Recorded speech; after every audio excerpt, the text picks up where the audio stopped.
Johnny Elliott. Batting Amundsen.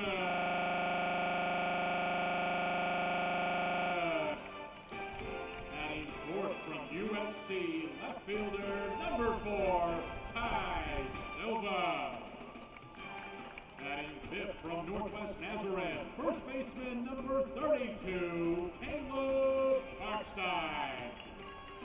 Batting sixth from the University of Portland, right fielder number 13, Jace Miller.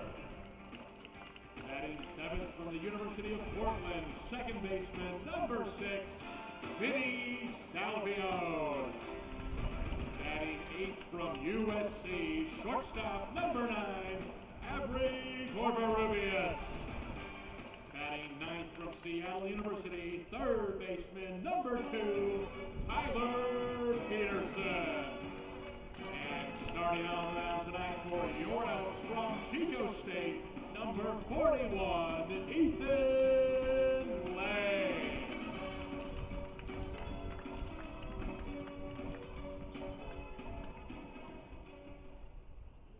Ladies and gentlemen, please rise and remove your caps for tonight's national anthem.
Here to throw out tonight's first pitch is Jess Carrington.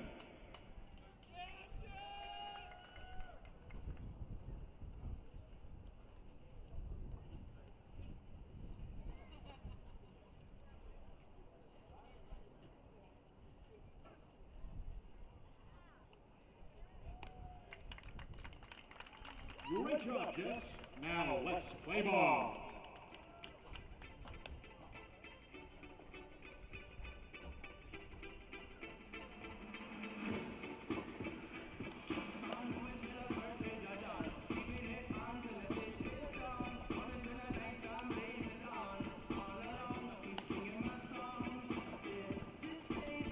Happy Sunday, everyone, and very good evening to you all from Vince Kenna Stadium. It's the series finale between the Bend Elks and the Yakima Valley Pippins, a good old WCL South interdivision rivalry, as the Elks have gotten the better of the Pippins in this series, pummeling the Pippins in each of the first 2 games, winning Game 1 19-8, following with another onslaught of a 10-2 victory last night, shutting out the Pippins through the first 8 innings of last night's contest, and now looking for their 3rd consecutive sweep in a row. Bend in winners of 8 in a row, looking to extend it to 9 and build upon their season-long win streak and keep it going here into their longest road stretch of the season this upcoming week against the Caldas Black Bears and Portland Pickles. Look to take care of business here today and get their 4th overall sweep of the season. Blake Neiman saying hello to you on this beautiful night here in Bend.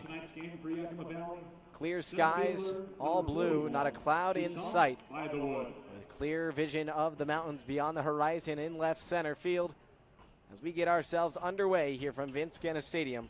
Thanks for joining us here on this July summer night for Bend Elks baseball. Ethan Lay delivers the first pitch for a strike. to Tucson by the Wood, the product of UCLA. Takes the first pitch across the inner third. By the Wood was most of the offensive production for Yakima Valley last night, accounting for 2 of the Pippins' 3 total hits.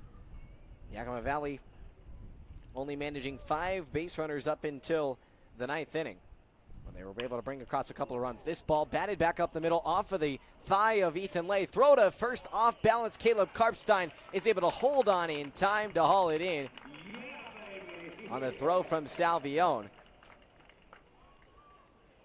Difficult way to get the first out, and that was the same type of play that By the Wood had in yesterday's ball game, and it worked out a hit for him yesterday as it clanked to the other side of the infield on the very first pitch he saw of game 2. He ricocheted off of the leg of Jackson Elder. Off of his shin, he had a bruise afterward, went up and saw it over to the left side of Avery Covarrubias, the shortstop for the Elks. But ultimately, By the Wood was able to work safe on that time, but not on Ethan Lay. Nice charge by Salvione to help work behind his pitcher, as the first batter of the game is retired with some nice defense from the Elks. Now bringing up Adrian Hinojosa, the product of Cal State Bakersfield. He takes inside. Count now 2-1. Lay working with his battery mate in Johnny Elliott. Over at first is Caleb Karpstein. At second, Vinny Salvione, each pairing up for the play today. Good execution on that pitch by Lay, just missed his spot. Over on the left side, the product of USC, Avery Covarrubias. At third base for the Elks is Tyler Peterson.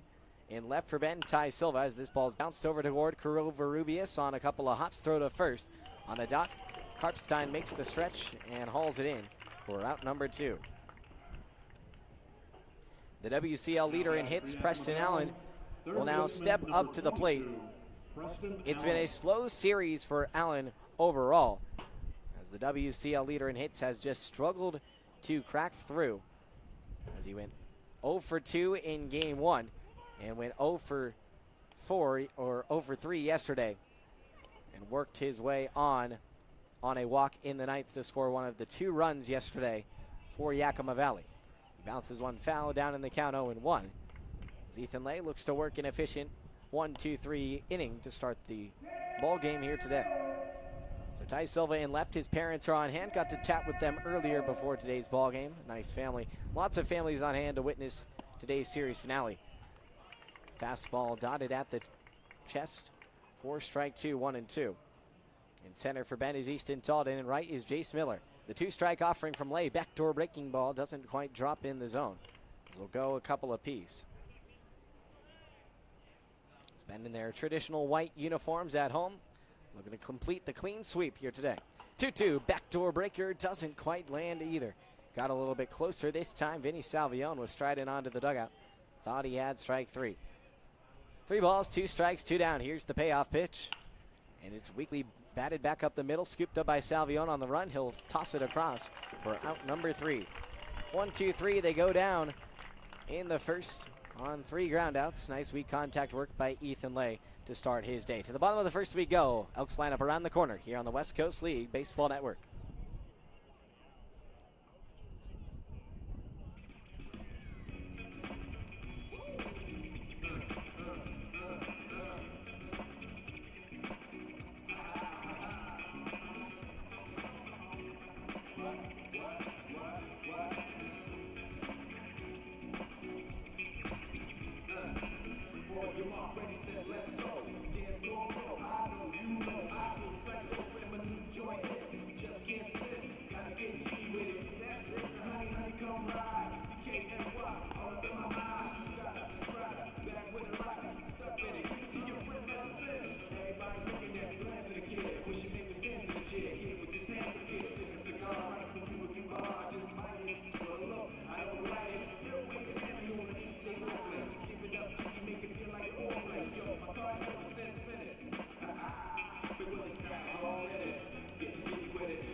Bottom of the first, just getting going here in this series finale between the Elks and the Pippins. Ben looking to break out the brooms for the third consecutive time. Let's get you the Elks starting lineup here today.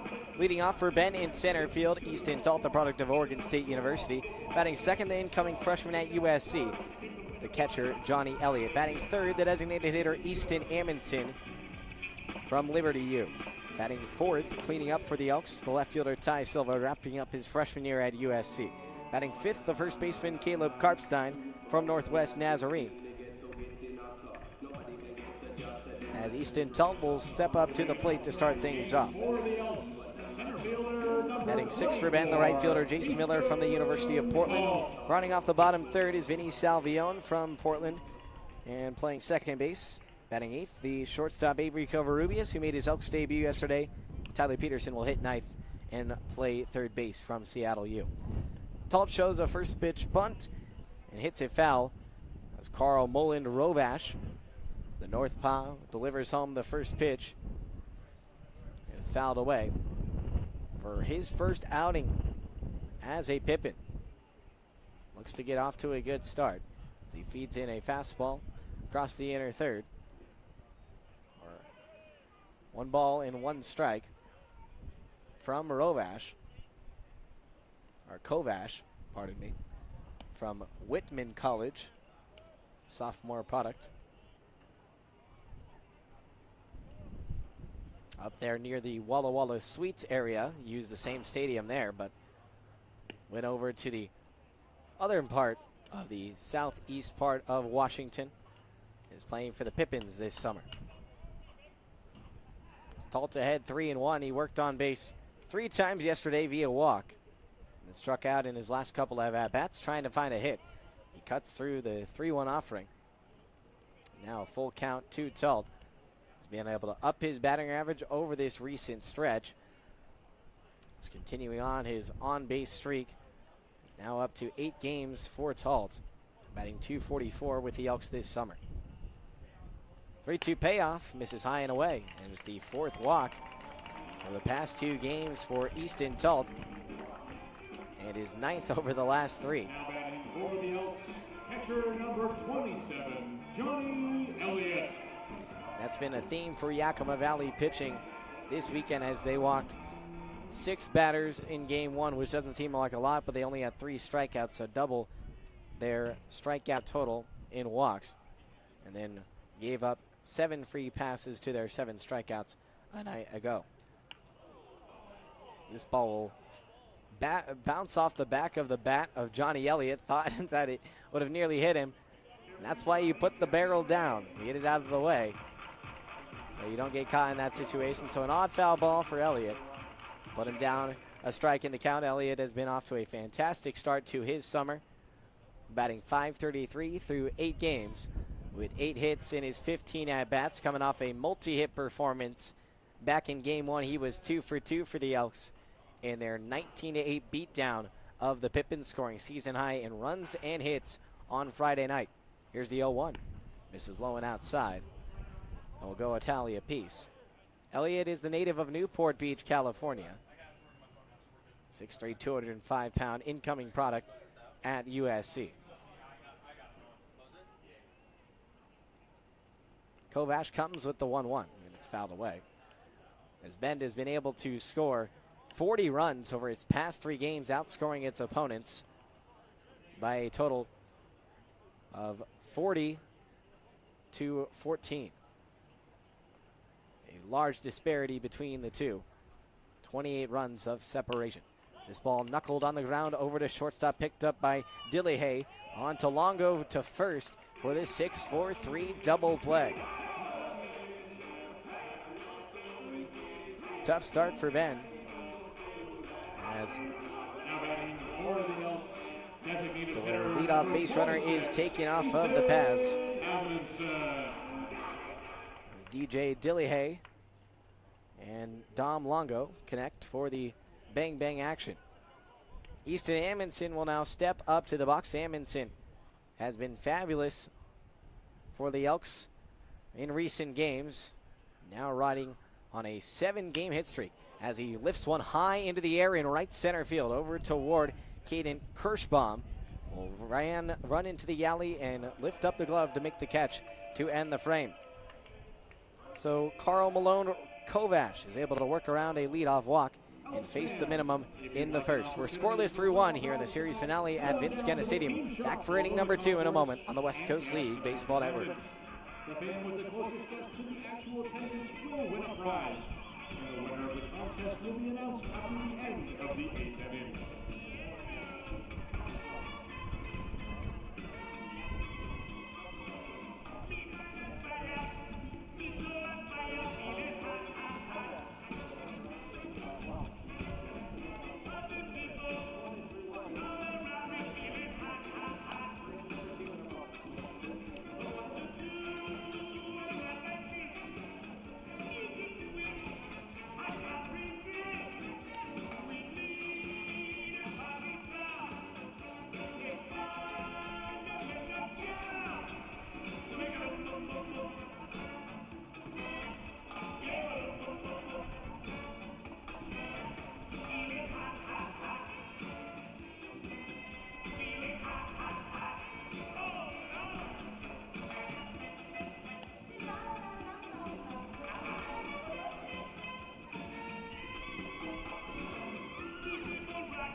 To the second from Genna.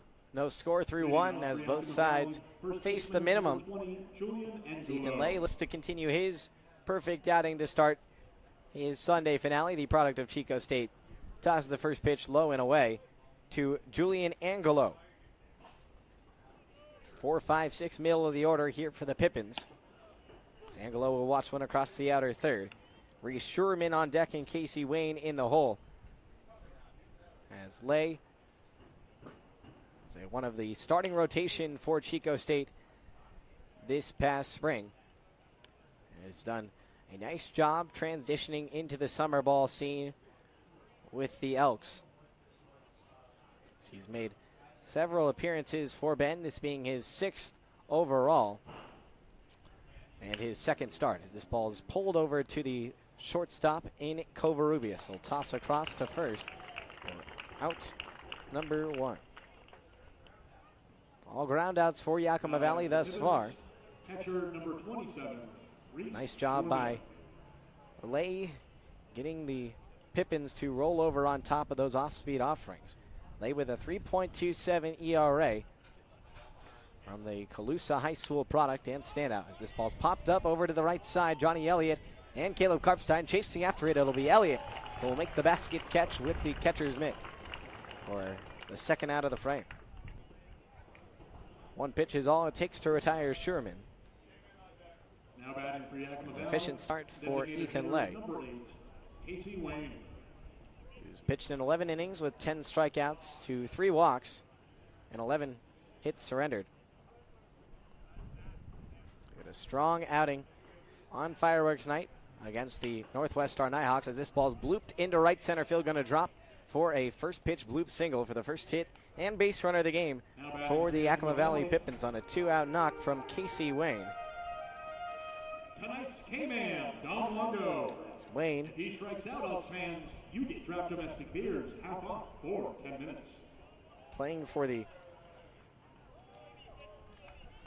first time in this series, making his series debut here today. Able to plop one into right center for a hit. The DH for Yakima Valley is aboard. Lay gets back one in there for a strike. 0-1. Lay ended up tossing 6 strikeouts in his 4 innings of work against the Nighthawks, surrendering just 1 earned run over that span. This ball's bounced over through the right side, past the diving Caleb Karpstein for a base hit. Jace Miller bobbles the ball in right, but Wayne is going to hold up the brakes at second base. Back-to-back 2-out knocks here for the Pips. Now batting for the Pippins, right fielder number 40. Karpstein, an athletic first baseman, is normally able to get to those balls. That one just had a little bit too much exit velocity behind it. It's able to poke its way through the right side. Runners on first and second now for Yakima Valley. The Pippins went scoreless through the first 8 of yesterday's ball game. Bend had the Pippins down to their final out in game 2. But ultimately Xavier Richards, who had 5 wild pitches, ultimately cost Bend the chance at their 4th shutout of the summer. It's still a dominant win by 8 for Bend. The Elks have scored double digits in each of their last 3 contests. 1-0, bounced over to the left side, scooped up on the run by Covarrubias, tossed to first in time to end the frame. A couple of 2-out knocks, but to no avail as Ethan Lay works around him and posts his 2nd straight scoreless inning. We're through 1.5, zeros across. Bottom of the 2nd we go on the West Coast League Baseball Network.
Leading off the bottom of the 2nd for the Elks, left fielder number 4, Ty Silva.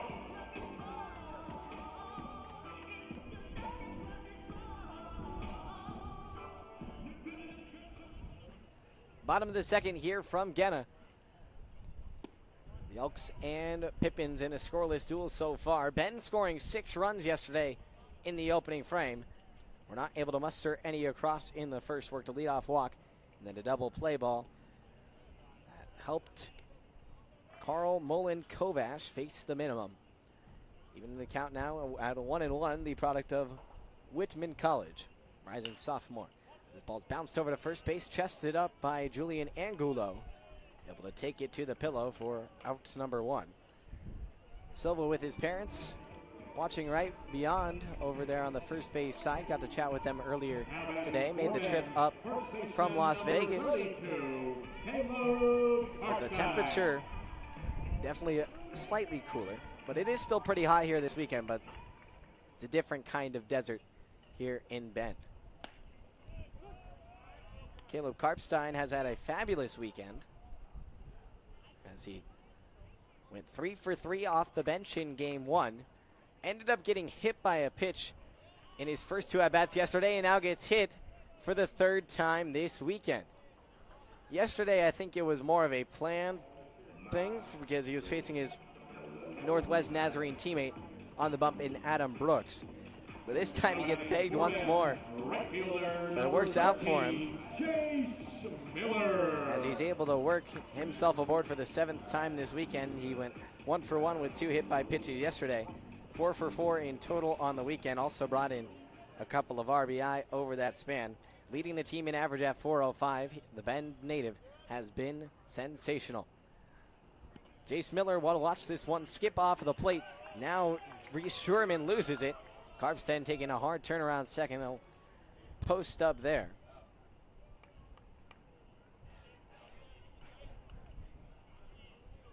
Now the Elks with a runner in scoring position and a chance to work Karpstein home. The pass ball by Sherman. Jace Miller has been finding his powerful stroke once again. 7 extra base hits on this season for Miller, with 3 of them coming over his past 3 contests. The 1-0 to Jace. Batted off the end of the barrel. right on the knob of his bat.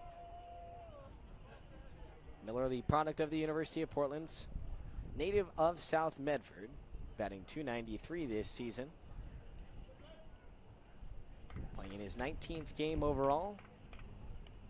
5 doubles to 2 home runs, second on the team in 2 baggers. Had one yesterday in his 2-for-5 showing. This ball rolled over to short, bobbled by the shortstop, Dillier, and he can't toss it onto first. This will be an error for Yakima Valley. Tough pickup for Dillier. Now batting for the Elks, second baseman. Yakima Valley and Ben both went clean without an error in yesterday's ball game. The Pippins with a couple of defensive blemishes back in game 1. It allows the Elks to put runners on the corners now for Vinny Salvione, who has played in every game of this series, in nearly every game this season. Salvione takes one high and tight. Salvione has been here since the very beginning, since opening night. And he has been the workhorse of this Elks lineup, now playing in his 28th game of Ben's 32 total games played. And off to a 2-0 start to the second half. Salvione has been a great contributor in that.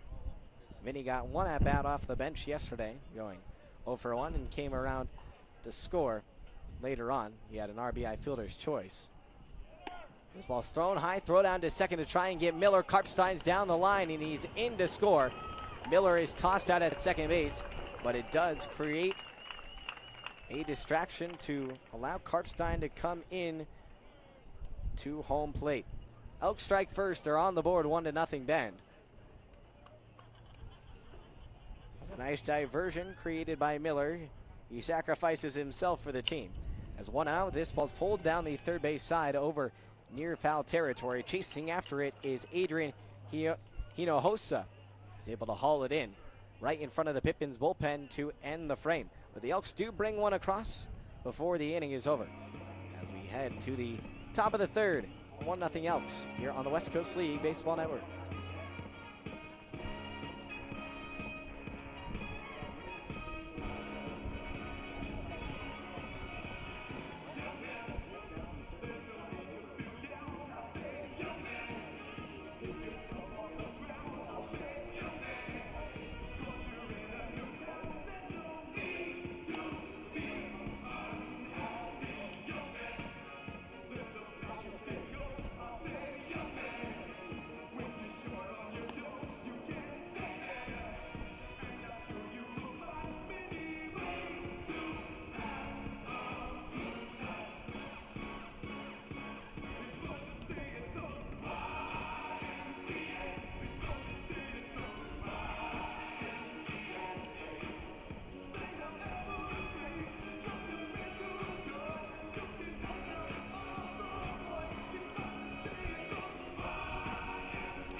To the top of the third inning from Vince Guinness Stadium. Gorgeous night for baseball as always. Here in the heart of Central Oregon, beautiful peaks peering their head out into the blue sky beyond with their snow caps still on top of their peaks. Elks with the similar color in their jerseys here today, and their white coloration with the black Ben text on the chest and the gold numbering on the back. As Ethan Lay tosses the first pitch down low, 1-0. Lay worked around a couple of 2-out hits from the Pippins in the last frame and now welcomes the 9-hole hitter in DJ Dillier. We'll watch a couple low and outside. 9-1-2 part of the order here for the Pippins. Dillier making his series debut for Yakima Valley. He chops one through to the 6-hole. Yeah, Tyler Peterson lays out, makes the play and tosses onto first. Full extension, spearing it in the hot corner. And is able to prop back up like a gymnast and throw it on a dime to Caleb Karpstein. What a fantastic play by Tyler Peterson. Despite his small frame, he has wide reach in athleticism and is not afraid to get down and dirty, even on the hot turf here today for Ben.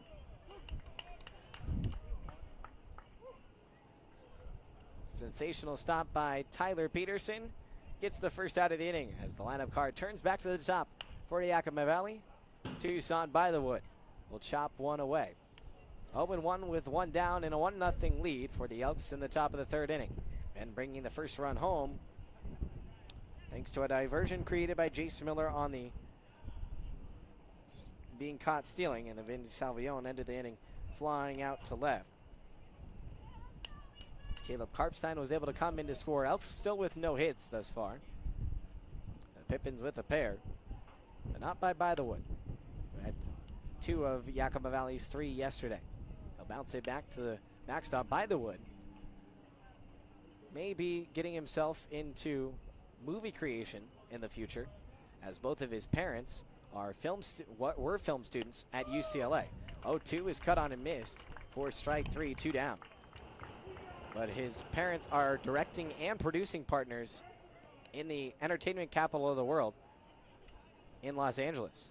For the UCLA prodigy, it's a good place to be around to have those kind of connections within your own house at the dining room table. But by the wood will go down on strikes. It's the first punch out of the game for Ethan Lay. It's Adrian Hinojosa now strap in from the right side.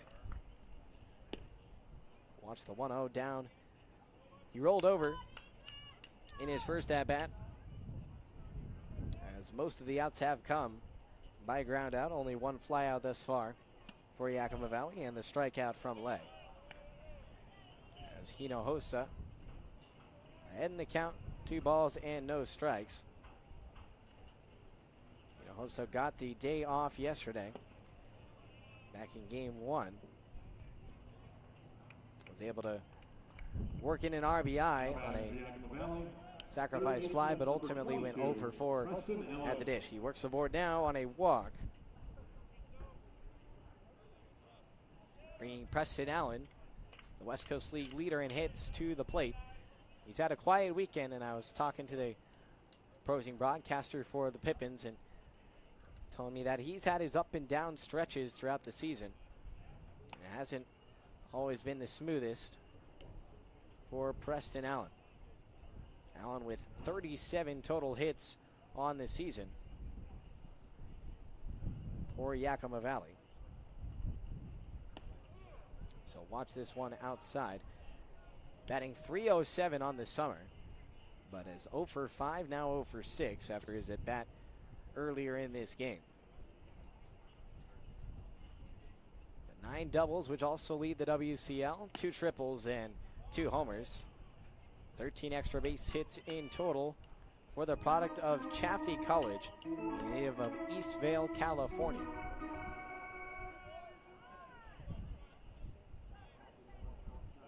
Two balls, no strikes, and a couple down in the inning. As Ethan Lay looks to put Allen away.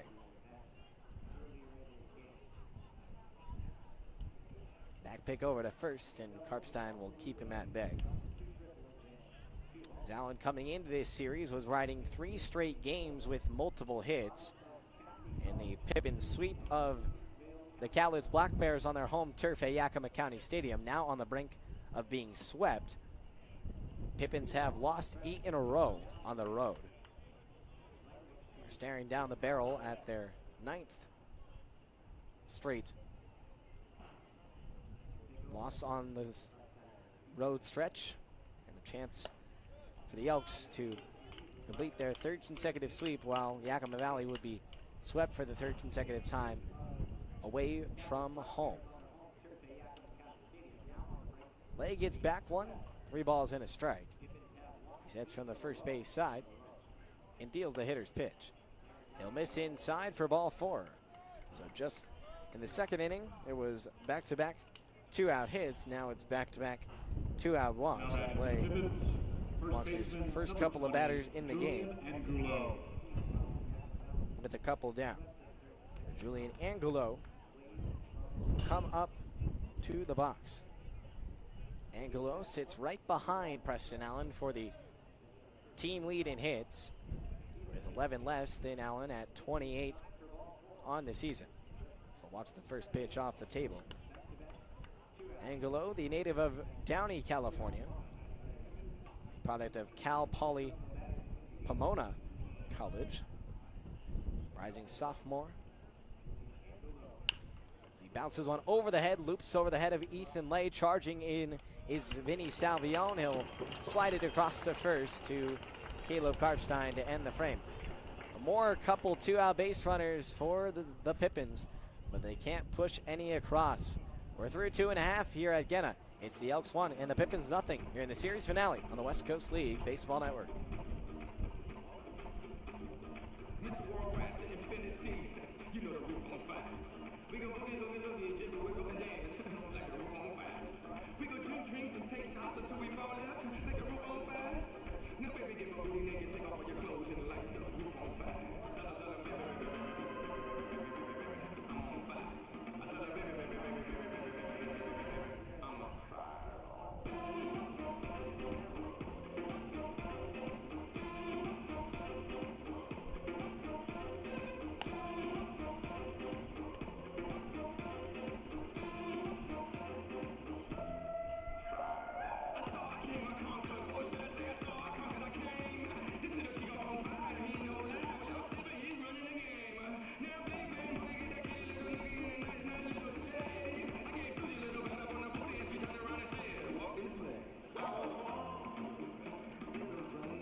Bottom of the third inning from the heart of Central Oregon. Avery Covarrubias will start things off. 8-9-1, part of the order for Bend. Covarrubias making his Elks debut last night. The product of the University of Southern California, just wrapped up his freshman year with the Trojans. As he watches the first pitch for a strike from Carl Mullen Kovash, working his third inning of work. Kovash will bounce one out in front, even the count at a tally apiece. Covarrubias coming through with the late game 2-out, 2-strike knock. That brought across the 9th and 10th runs for Ben in the 8th inning. So he had an RBI to start off in the first inning on a RBI fielder's choice. Covarrubias will go down on strikes to start this afternoon's affair. First strikeout for Carl Mullen Kovash. Now batting for the Elks, Tyler Peterson #2, will approach the box. Peterson. Peterson, as showcased with his defensive abilities, showcased earlier in this game, is a phenomenal baseball player and is one of the strongest in the Elks lineup. He has 11 straight games with a hit. He loops one over into left field for a base hit. Tyler Peterson make it 12 straight games with a knock. He continues to stay hot. That inside out buttery swing continues to stay smooth, stay short, and plops one into shallow left for his 12th consecutive game with a hit. Easton Talt will now turn things back to the top. Leadoff Elk worked a leadoff base runner in the opening inning on a walk. So far, the only walk from Kovash in this game. Talt will pull one foul, down 0-1. Talt, the product of OSU, has had a nice stretch in recent games. He had 6 hits in his past 4 games coming into this series against Yakima Valley. He's been able to carry that forward into this stretch in terms of reaching base. Talt 0 for in this series in terms of hits, but has been able to bring across 3 runs and has worked a total of 6 walks. Peterson makes a dash for second base. He'll slide, now have to twirl back around the tag. And they're going to say that Peterson slid through it and was pulled off of second base. The turf a little bit too slippery. The heat maybe providing an extra wave to push Peterson past the pillow. The second time that Ben has been caught stealing today. Nice job behind the dish by Reese Schurman. Ben is 0 for 2 on swipe bags thus far. Aggressiveness catching up to the Elks here in this ball game. Ben coming into the series with 59 stolen bases on the season, ranking second in the West Coast League South. Talton will dodge out of the way, even in the count at 2-2. Talton knows how to find his way aboard, and will look to do so here with 1 out in the frame. Ben coming into this series with a fresh slate into the second half. Yakima Valley with a fresh slate as well. Bend, one of 2 teams that are 2-0 to start the back half of the summer, along with the Ridgefield Raptors, who are off to a strong start, winning their first 2 games against the Cowlitz Black Bears, who have been skidding as of late, losing their last 5. Talt will work aboard as the ball gets to the backstop and toss up his accessories as he hustles down the line on a free 90. His 7th walk of the weekend. Don't know what it is, but Talt battles, and he finds his way on base. Johnny Elliott will strap in from the right side with his rock music blaring from behind the dugout. He'll take a breaking ball on the first pitch. Looking fastball is Johnny. Ben finished the first half in 3rd place. Yakima Valley and Ben both finished on 3-game win streaks to end the first half. Talt making a race for second. He's going to slide in there and is going to be gunned out at second base. Back-to-back throwdowns by Reese Schurman. He's been able to gun out all 3 base runners that have attempted to reach to the second base bag thus far for the Elks. Nice work by the Pippins backstop. Ben goes scoreless for the second time in 3 innings. Still hold on to a slim 1-run lead as we head to the 4th on the West Coast League Baseball Network.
Top of the 4th here from Vince Kennis Stadium. Elks go to the bullpen and go to the elder of the 2 Harbor brothers. Andrew Harbor will hop up on the hill as Easton Lay services are done.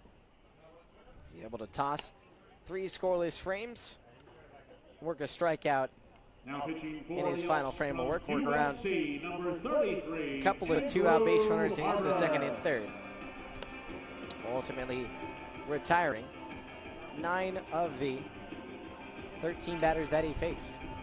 So now the Elks look to the USC Trojan sophomore in Andrew Harbor. Brother of Brian Harbor, each have been magnificent so far. They were our pregame show guest yesterday, if you recollect. Both two fine young men from Tustin, California. And each going to Southern California schools, one a bit more south. The younger bro going to San Diego, while Harbor heading into his second year with the Trojans. He fires the first pitch and is pulled away as Andrew gets off to a strong start. Harbor making his fourth appearance in West Coast League action. Had a very strong appearance against the Northwest Star Nighthawks. 0-1. Come across the outer third, 0-2. As Harbor was able to work 5 strikeouts over his 3 innings tossed, retiring nearly every batter he faced against the Northwest Star. Ben struck out a season high 14 batters in that, or 16 batters, pardon me, in that ball game, with Harbor having 5 and Elliott having 6. Porter Rovin came in the 9th, or Porter Rovin came in the 8th, I believe, had a couple to his name, and then Matt Rowett ended up closing it out in the 9th with 3 of his own. 2-2 misses off the table. 3 balls and 2 strikes. That was a strong performance by Elks pitching, securing the Fireworks Night victory on June 30th.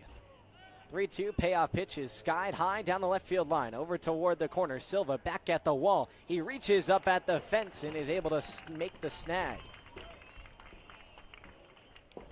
Silva sneaking back and further he went, but is ultimately able to haul it in the shadows. It's a deep fly out for Reese Sherman, the strong catcher, who has tossed out 3 Elk base runners thus far. Nearly put one out of the yard to do even more damage for Bend and pulled this game even with 1 swing. Harbor has allowed a couple of homers thus far this summer, hoping to not have that happen here. No homers in this series for either side, despite each of them being strong home run hitters overall in the WCL. Yakima Valley came into this series second in the West Coast League overall and first in the WCL in total home runs, with 11 in total. Bend was tied for 3rd overall in the West Coast League South with 7 in total. But since then, the Pippins have been surpassed by Bellingham, now with 14, and Nanaimo and Kelowna, each with 13 apiece. The 3-1 pitch is able to find its way in there for a strike on Casey Wayne. Wayne with one of the 2 hits for Yakima Valley here today. The payoff pitch from Harbor is going to miss above the zone for ball 4.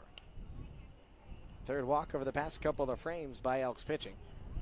Ben did have some command issues in spite of the dominating 19-8 victory. The scoring total for the Pippins should have been a lot less, and should have been nothing last night had it not been for the wild pitching of Xavier Richards, as Ben walked a season high 12 batters in game 1 and allotted 7 walks, pardon, the game before, and 1 walk here last night from Xavier Richards, along with a couple of hit batters and wild pitches. 0-1 with 1 down. The pitch from Harbor. Backdoor breaking ball, able to find its way across the outer third, 0-2. Harbor making his 5th overall appearance with the Elks. I was talking with him the other day about the competitiveness with his younger brother. Runner goes as this ball's bounced on the skip. Covarrubias makes the quick flip onto first for the 6-4-3 inning-ending double play. What a quick reaction, twitchiness by Covarrubias. Came up with it and went right on to Vinny Salvione, who fired onto first to complete the bang-bang play. Pippins goes scoreless for the 4th consecutive frame as we head to the bottom half of the inning. 1-0 Elks in the West Coast League Baseball Network.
Now for the Elks, catcher number 27, Johnny Elliott. Last of the fourth from Genna, 1-0 Bend. A tight one here in the series finale, atypical of the previous two games. As Johnny Elliott will look to finish his at-bat that got cut short in the last frame by Easton Talt, getting gunned out at second base. As Reese Sherman has been like the Buster Posey of the West Coast League here today, tossing out all three base runners that have tried to reach for Bend. This ball's batted off the end of the barrel. As Elliott falls behind 0-2. And bringing home its lone run on a, ironically, steal attempt that failed for Jace Miller, but created a diversion for Caleb Karpstein to come down the line to score. This ball will bounce away from Sherman. Chested up 1-2. Elliott with his big twitch of his bat behind his head, ready to unleash. Two-strike offering hits off of his bat and maybe got a clip of his knuckles as it goes back to the netting. Some odd foul balls that have ricocheted thus far here for the Elks. Now Alan Cox is going to come out and have a conversation with the home plate umpire in Isaac McAllister. As Billy Yeager will come out from first base as well. Have a conversation and see if that went off the bat or if it went off the knuckles. I wouldn't think it would take that significant of a bounce had it not gone off of the bat. McAllister will keep Elliott at the dish. Bend through the first couple innings of the last two games and had a 9-run rally in the third of game one and a 6-run rally in the first yesterday. This ball is roped into the corner down the left field line, and it just stays a few feet foul for Elliott, who nearly had a leadoff double. Off to take the long stroll back to second base in the hot sun beating down from above here in Bend. Wind blowing strongly out to left center, hence why we've seen a few balls carry like that fly out for Schumann, and now that rope from Johnny Elliott. Moland Rovash comes down the mound. His breaking ball is looped out in front off the bottom of the shoe of Johnny.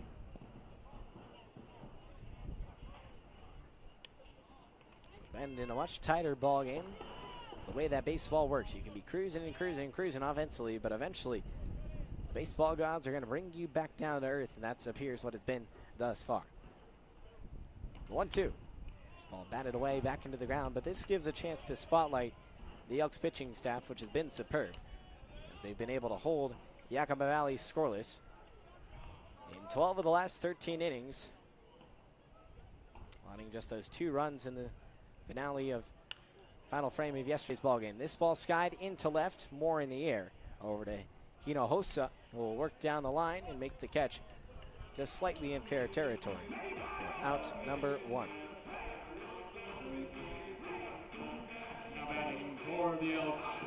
Easton Amundsen will now approach the dish. Amundsen ended up flying out in his last time up. So he's had a great season thus far here in Benton, really starting to find his stroke. A third-year WCL player. Played in Wenatchee last summer and led the team in home runs. Made a championship run with Bellingham back in 2022. And had a very nice series against his former team, having 6 knocks in total, 3 RBI in the series finale. He's been able to carry that over into this series, as in game 1 he was able to go 1 for 2 with a run scored off the bench, and yesterday in his start went 1 for 1 with runs scored as well, as he's continued on with his 7-game hit streak, looking to extend it to 8 here today, right behind his roommate, the man that brought him to Bend, in Tyler Peterson. He reps Peterson's jersey from last season. Tyler wearing 26. He now wears 2. Which is what former Elk Elijah Jackson wore. The Elks' former shortstop from 2023. So TP taking on that one, and Amundsen, who's much larger than Peterson physically, squeezing into that 26 cloth. This ball misses low and away. 3 balls and 2 strikes with 1 down. Amundsen trying to work a base runner aboard. Elks have had a base runner in each of the first 3 frames. Trying to work around another run. Amundsen will hook one foul off the ground. It skips into the Elks' first base contingent dugout. A couple of pitchers dodge out of the way. Elks all perched over the edge. Yakima Valley, most of its other players huddled in the dugout in the shade. Payoff pitch will miss down and in for ball 4. Kovash has had a bit of iffy command. Now his 3rd or 4th free pass overall, his 3rd walk. Bringing Ty Silva to the dish. Number 4, Ty Silva. Silva's family here to watch, one of the Elks' more sensational players. 2nd year Elk. I'll have to wait a little bit as the interim manager for Yakima Valley in Johnny Graham will come out to the mound. Their typical head coach out today due to prior obligations. It'll be a pitching change underway here for the Pippins as the line comes to a close for Kovash after 3 1/3. Back on the other side with the new man on the mound for Yakima Valley on the West Coast League Baseball Network, 1-0 Bend.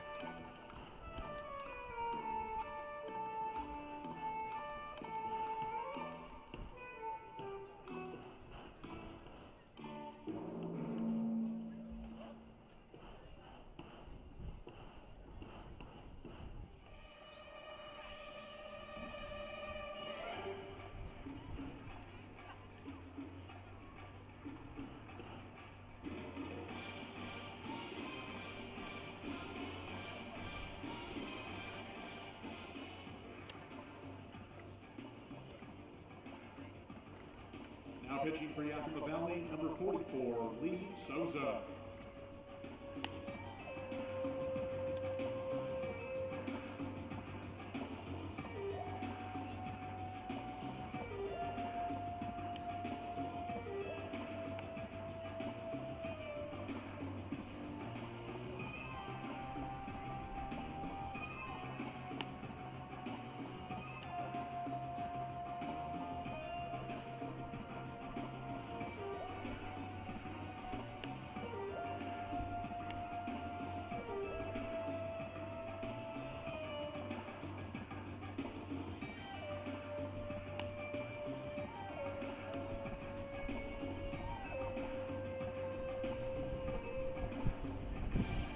Bottom of the 4th year from Vince Geddes Stadium.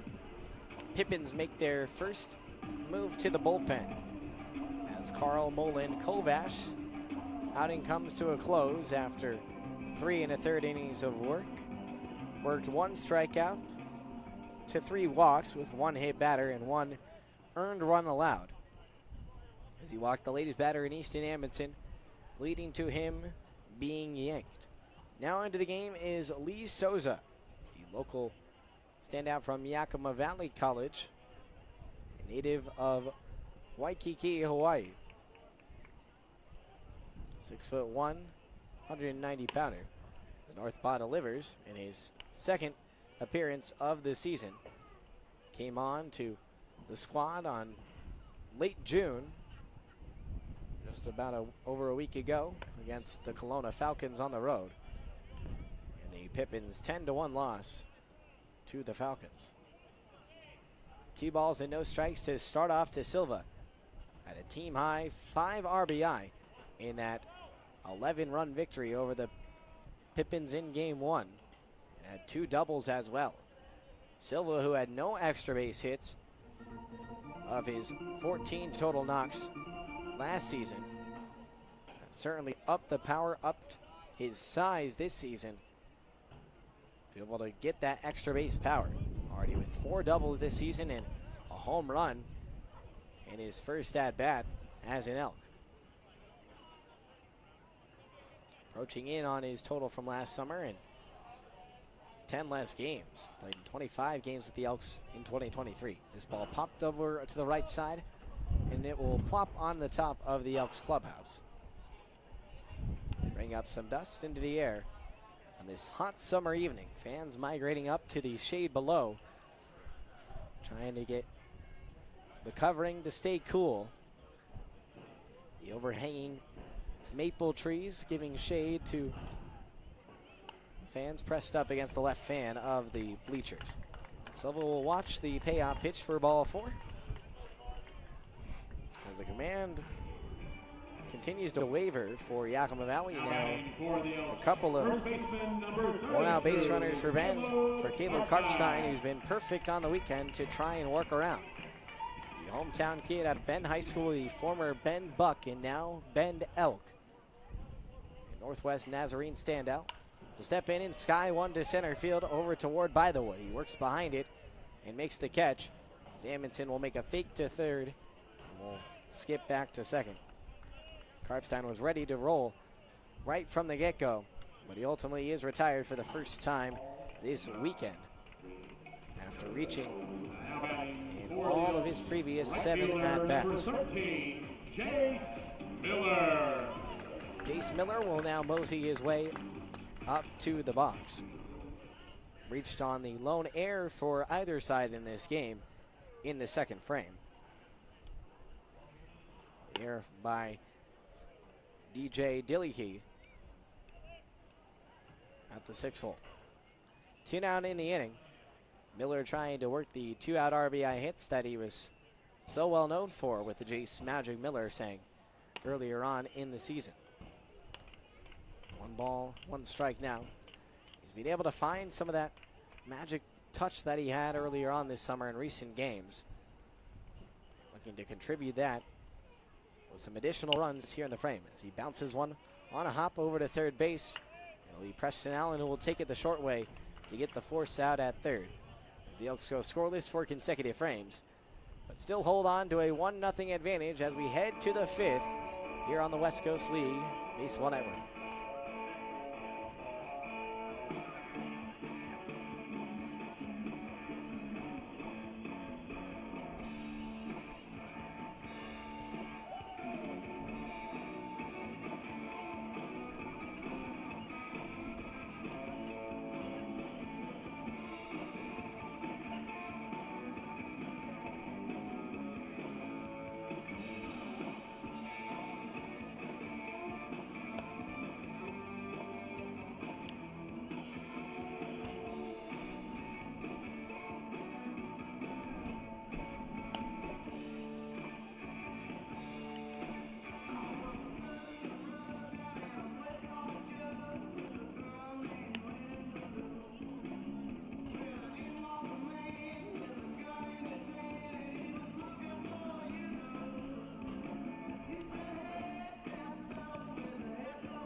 To the 5th, chugging along on a Sunday summer night from the heart of Central Oregon. What a beautiful night for baseball it is.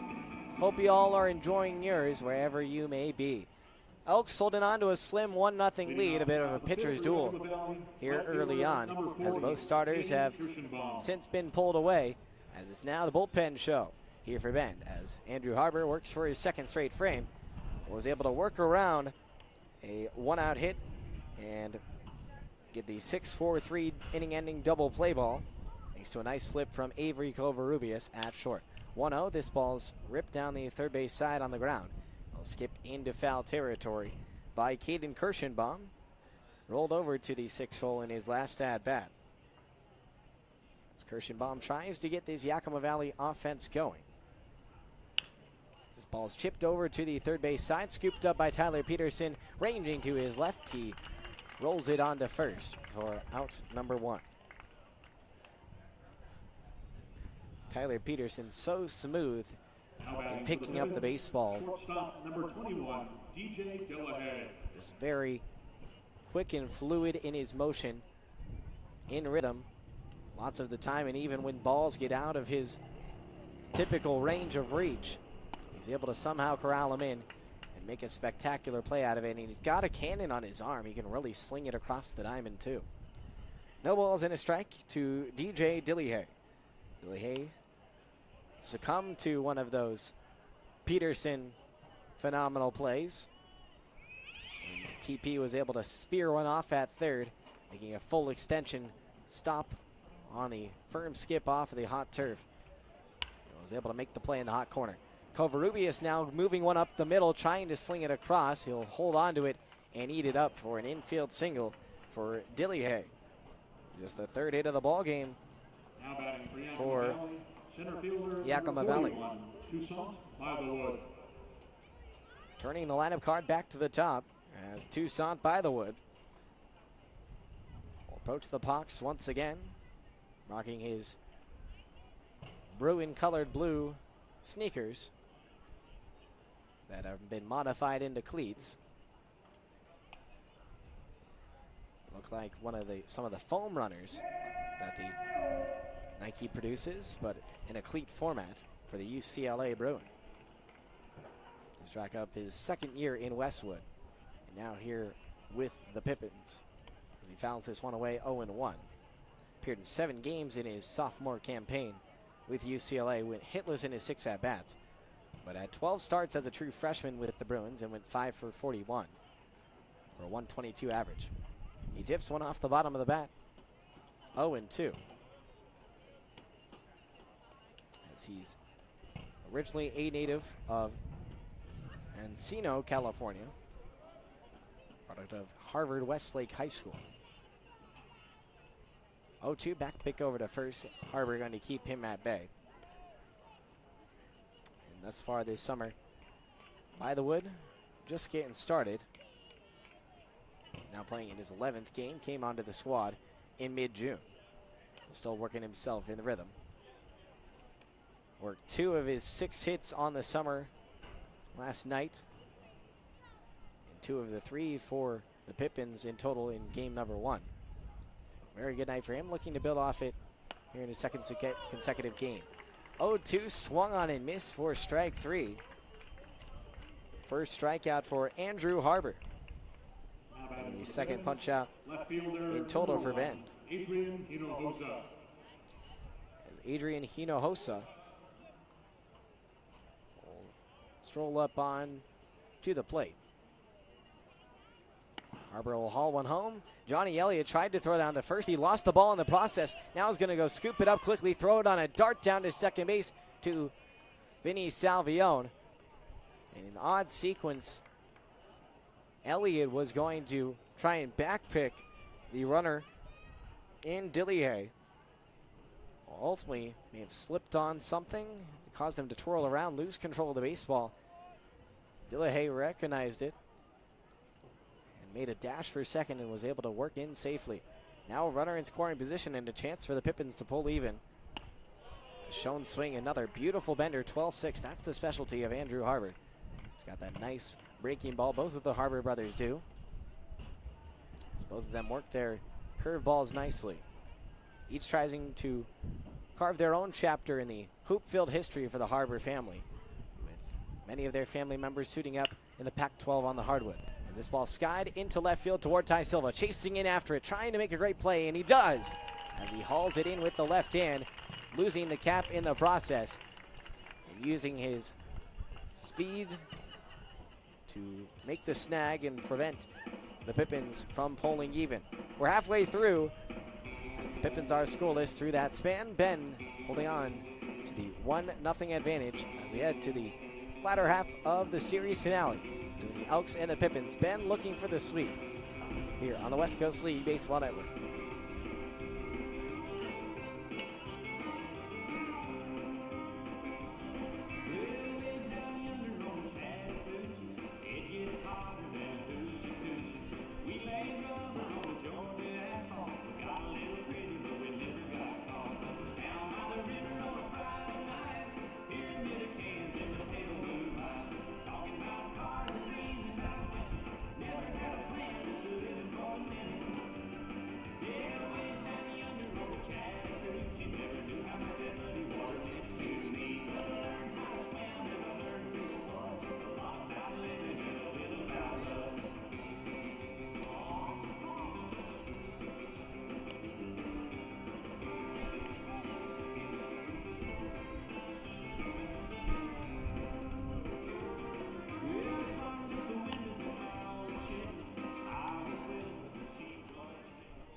bottom of the fifth for the Elks, second baseman, number 6, Vinny Salvio.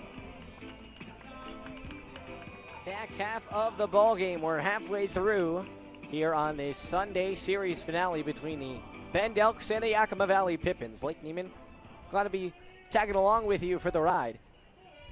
It's been a slow going for both offenses. Just 4 hits combined, make it now 5 as Salvione is able to stroke one into left center for a base hit. The team leader in hits for the Elks is able to work off a leadoff knock to begin the bottom of the fifth. His 26th hit of the season and his first today.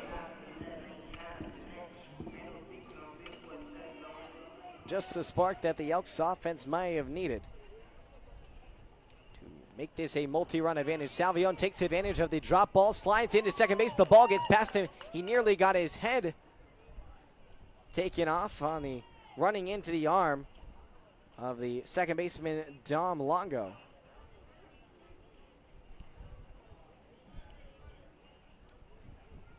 But is able to steal a base, the first stolen base for the Elks tonight. Had been 0 for 3 on their tries prior to that. Reese Sherman isn't able to get the best of Ben's best base runner, the team leader in stolen bases with 13 on the season. Able to slide his way into second. Put a runner in scoring position for Ben with no outs and a chance for Avery Covarrubias to work him around. Covarrubias will take high for ball 2, 2-1. Avery struck out in his first at-bat, the only strikeout of the game for the Elks at the dish. 2-1 offering, bouncer over along the third base line, right in front of the third base coach, Johnny Kemp. Covarrubias with a solid Elks debut with 3 RBI, including a 2-out, 2-run single in the 7th inning. And help push Ben to its 3rd consecutive double-digit win. 2-2 sails high, and we are full. Covarrubias starting in 45 of his 49 games, the staple freshman shortstop for USC this season. Payoff pitch, bounced up the middle, scooped up on a hop throw to first in time. Dilly Hay connects with Angulo for the first out of the frame. Salvione is able to advance though. Covarrubias does do the job. Setting up a potential sacrifice fly opportunity for Tyler Peterson, who's slowly trying to work his way back in the conversation with Salvione for the Elks team leader in hits for the 2nd straight season. Tyler Peterson able to work 42 knocks in his 43 games with Bend last season. Was there from start to finish, a former 10-day signee with the Elks. Brought on for the full time, and he ended up being one of the essential pieces of the Elks 2023 season. He'll take another pitch out off the plate, 2-0. The Pippins infield has cut things off with Allen at third, Dilly Hay at short, Longo at second, and Angulo at first. This ball batted down the third base side. It's going to stay into fair territory past the diving Allen. Down on the line it goes for an RBI base hit. The 2nd hit of the ball game for Tyler Peterson puts the Elks ahead 2-0. Now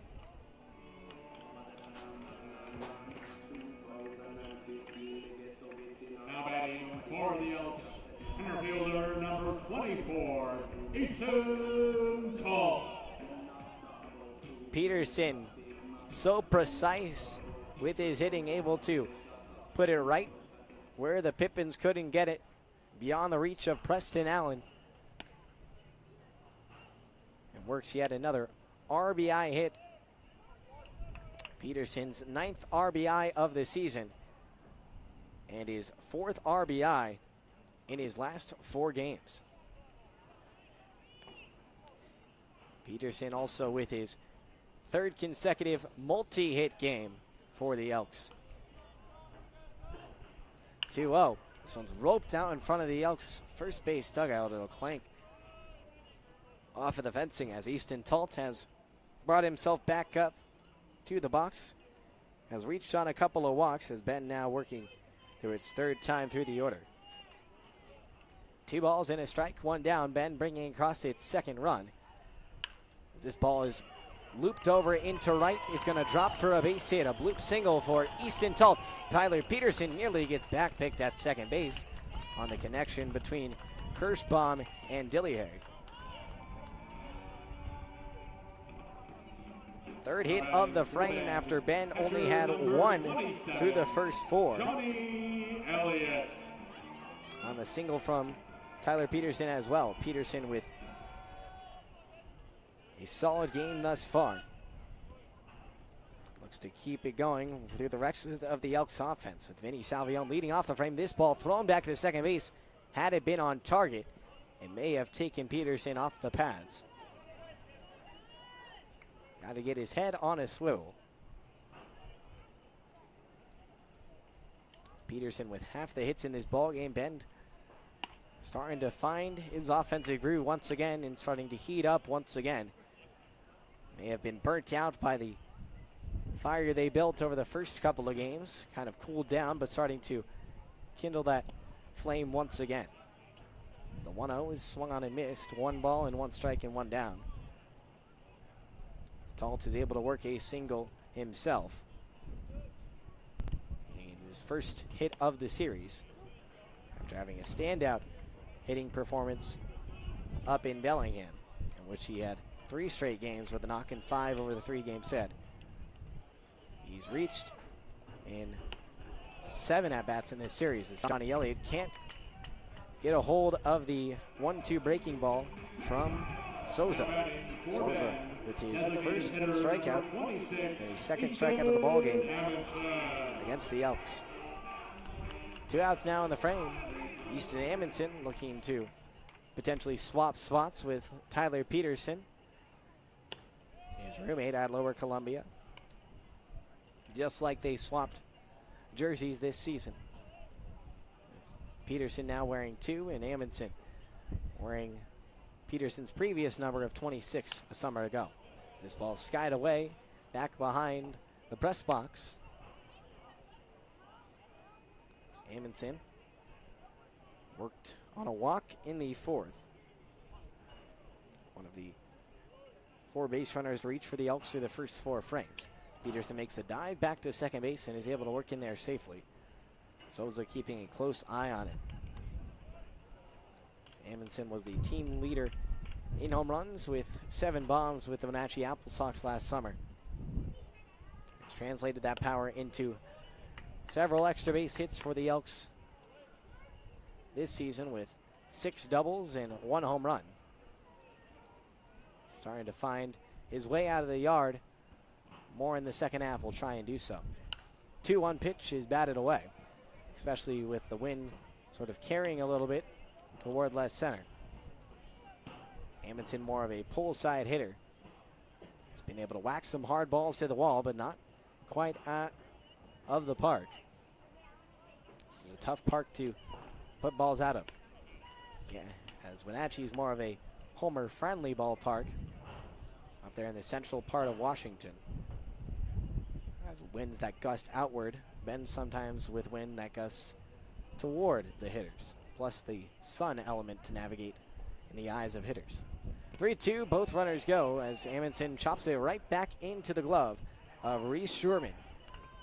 Tough way for him to go down, back-to-back punchies to end the frame, but the Elks do add another. Tyler Peterson with his second hit. He has 2 of the 4 hits for Ben today and brings home Vinny Salvion. To the 6th we go. Ben up by a pair here on the West Coast League Baseball Network. Will put it behind their head to our second contestant. And then we'll repeat it one more time. And the team that has the most water left in their cup at the end of the challenge will be our winners today. 3, 2, 1, go!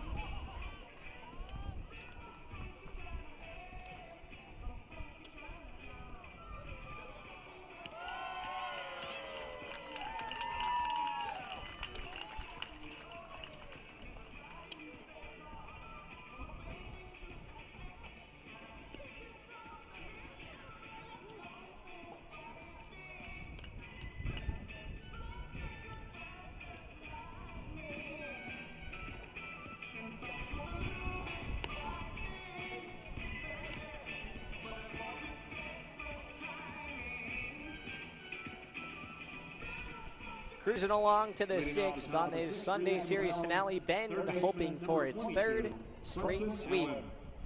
They add an additional run to help their case to pair with their pitching pearl that they've had from Elks Arms. Andrew Harbor continues to work for his third consecutive frame. The right-hander from USC fires in the first pitch for a strike on Preston Allen. 3-4-5, meat of the order for the Pippins as Harbor comes back with the hammer and nails it home for strike 2. Sets the glove in front of the face and twirls around with the strike 2 pitch. As this ball's chipped over down the first base side, it'll take a hop foul to the charging Caleb Karpstein. As Allen was able to work himself aboard in his last at-bat for the second time in this series. He scored a run last night on a walk, but the WCL leader in hits still searching for his first hit of this series. Benton pitching has been able to shut him down. As for the rest of the Pippins lineup, as Yakima Valley has gone scoreless in the first 5 frames today, scoreless in the first 8 yesterday, and had zeros to the first 4 of game 1. So it's been slow starts for this Pippins offense, who hasn't been able to pick it up, and thus has caused them to fall in early deficits. Ben pitching able to take advantage. The Elks have been able to create a large separation over these past few games, outscoring opponents 40-14 over the 3-game stretch. 2-2, rolled over to the right side, backhanded on the run by Caleb Karpstein. Throw to Andrew Harbor, wheeling over to first, and he's able to swipe his foot on the pillow for out number 1. Nice job by Karpstein and Harbor. Tough plays on both parties. As Allen remains hitless with some more weak contact. As Julian Angulo head up to the dish. Watch this first pitch for a strike. As Harbor has been hucking the rock today once again. Continuing on his strong summer, but the one grudge that he has in the competitive nature of his brotherly love for his partner in crime in Brian Harbor, that Brian, the younger bro, still has not allowed an earned run, while Andrew has given up a couple, as this ball is lined into right field over toward Jace Miller. He charges in to cut it off for out number 2. Reese Sherman will now step up. Now batting for Yakima Valley, catcher number 27. Still been a very good summer for the elder Andrew Harbor. Both of them actually made their Bend debuts together. And Andrew was able to go more innings, while the younger brother Brian had more strikeouts. And Andrew ultimately got the victory in the game. So it was a fun debut for them, and they've been great over the recent weeks since they arrived here with the Elks, as the 0-1 offering is tapped back to the backstop 0-2. The inner competitiveness pushes them to new heights. They were teammates in high school. Nice run by Brandon Forrester to steal it away from the Elks bat boy. Having some fun here on this Sunday sunny afternoon. Harbor twirls around, aims and fires the 0-2. Missed just above the hands, tried to get the chase, but Reese Sherman does not bite on the cheese. So teammates in high school, now teammates here in Bend. Maybe the final time they play together. This ball is launched over to left field in the air, but it's going to die in the wind and drop into the glove of Ty Silva to end the frame. Elks pitching once again has been superb. 6 straight scoreless frames, with the latter 3 by Andrew Harbor. To the back half of the 6th inning we go. 2-0 Bend on the West Coast League Baseball Network.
Valley, number 34, Aaron Gertler.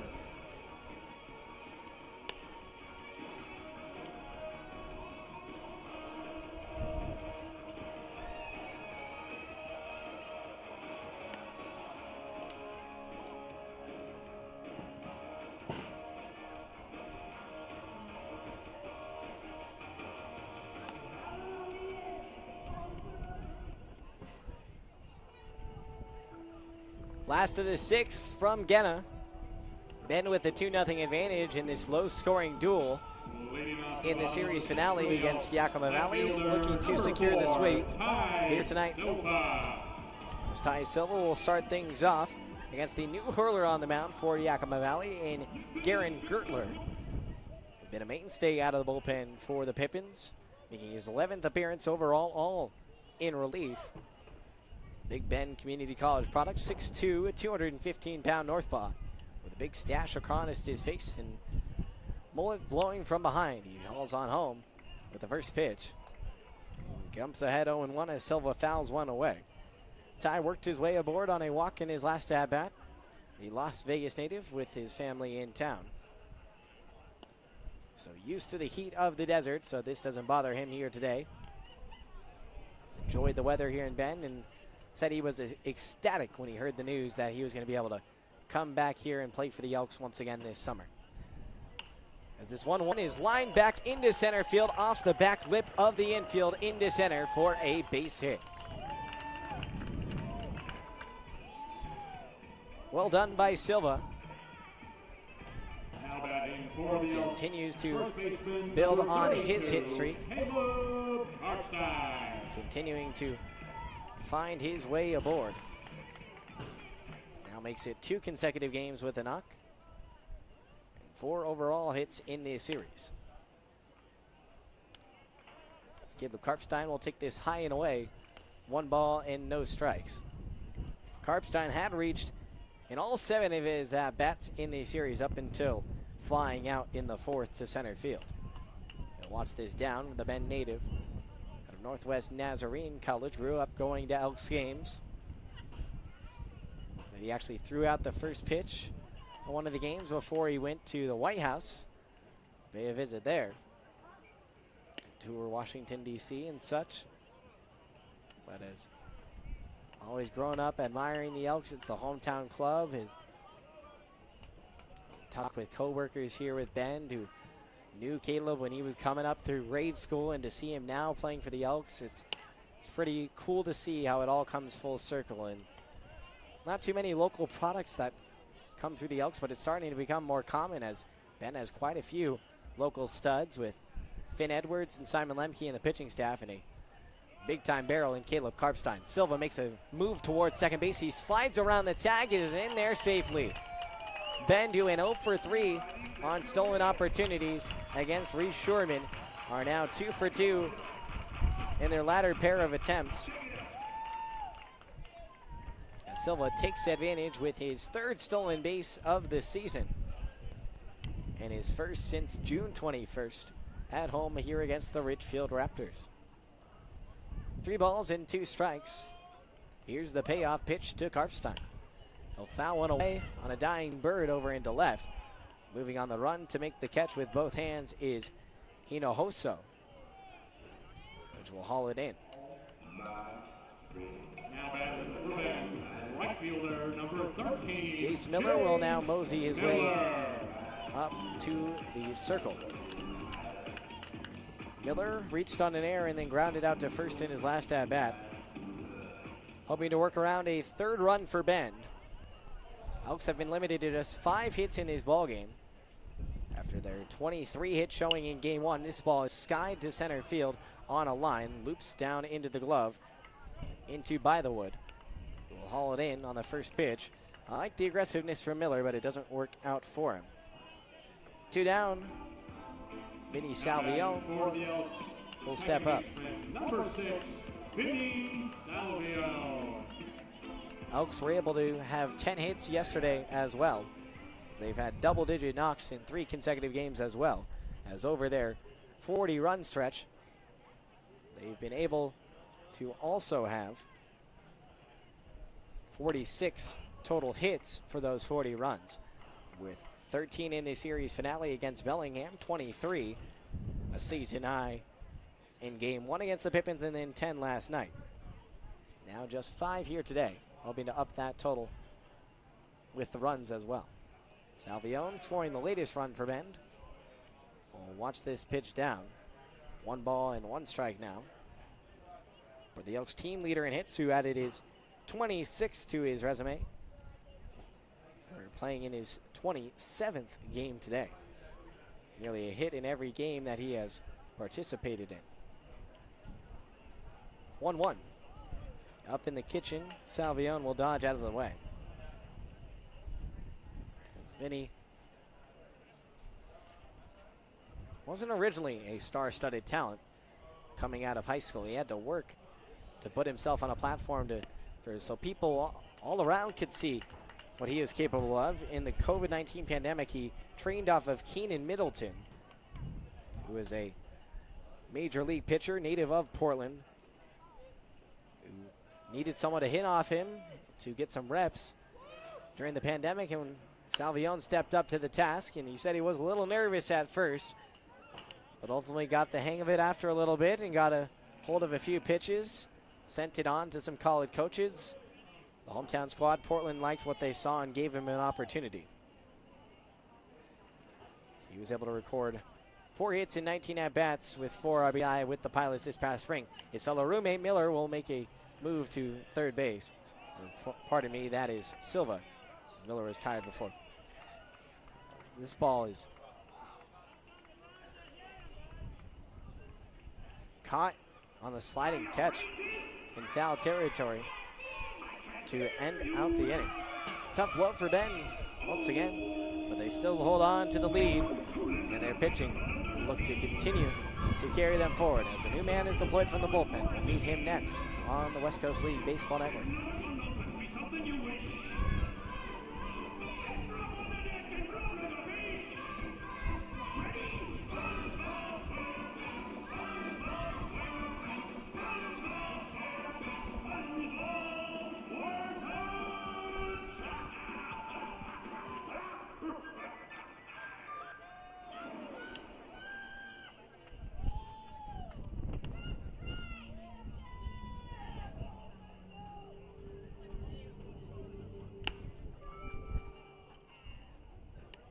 Pitching for the Elks from Iowa Western, number 21, Josh Wakefield.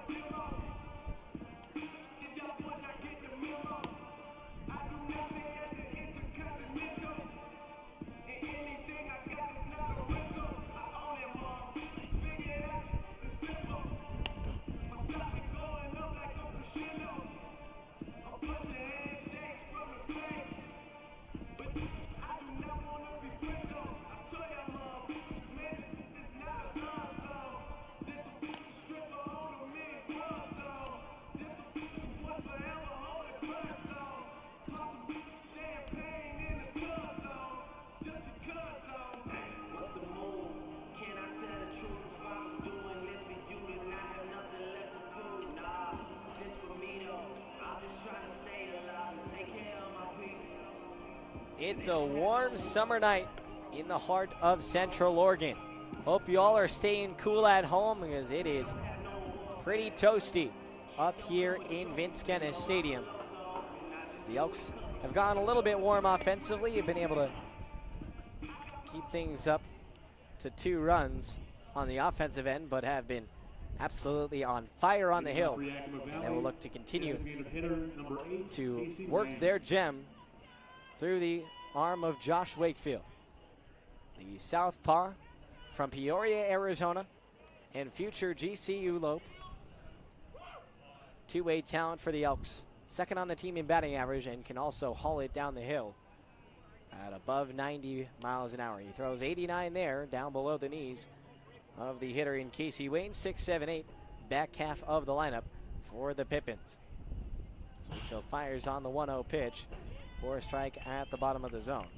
Wakefield making his 3rd appearance on the mound this season, He has not gone more than an inning, has been his limit. He's made starts in the midweek, each against Walla Walla and Ridgefield.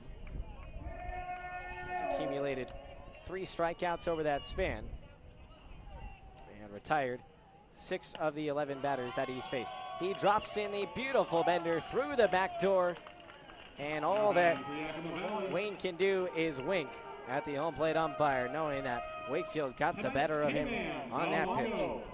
Alrighty, Elks fans, this is our last chance for the K-Man, so make some noise. That is Wakefield's specialty. And if you want to know how he has so much movement on those pitches, well, we talked to him up there after his first pitching appearance in front of one of his future coaches at GCU when he batted and pitched in that game.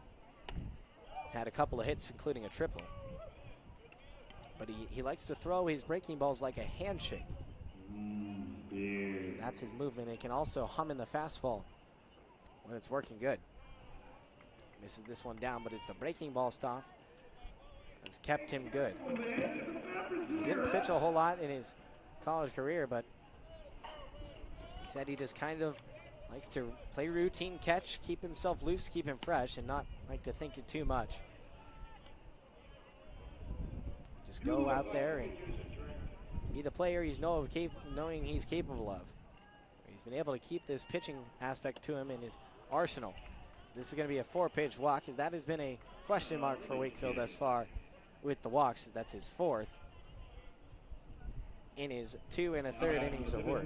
Right fielder number 40. So trying to get the location back on target has been a big emphasis for Wakefield this summer, as he prepares to be a potential 2-way talent for the reigning WAC champions, who have reached a regional stage in 3 of the last 4 seasons. First pitch high and tight to Caden Kirschenbaum, as Dom Lago is able to work on a 4-pitch walk.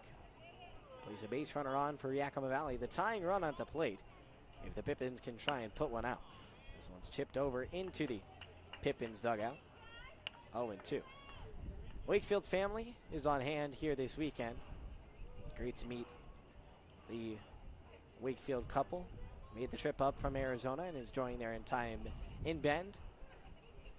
And are excited to watch Josh come play close to home and get to see him play every day like they did when he was playing at home back in Peoria at Mountain Ridge. A 1-2 offering. Breaking ball. Rung him up for strike 3. Another beautiful bender from Josh Wakefield. Drops it on the dime and hits his spot for strikeout number 2. Back-to-back, back-to-back looking Ks for Josh. As DJ DeLay will come up to the dish. Wakefield looking to work around this leadoff base runner and toss his 2nd straight scoreless inning of work in his pitching performances this summer. Hoping to get a couple of frames out of him here today. There is some action going down in the Elks bullpen in case he cannot go further. Still slowly trying to work back into that pitching groove and work through that soreness.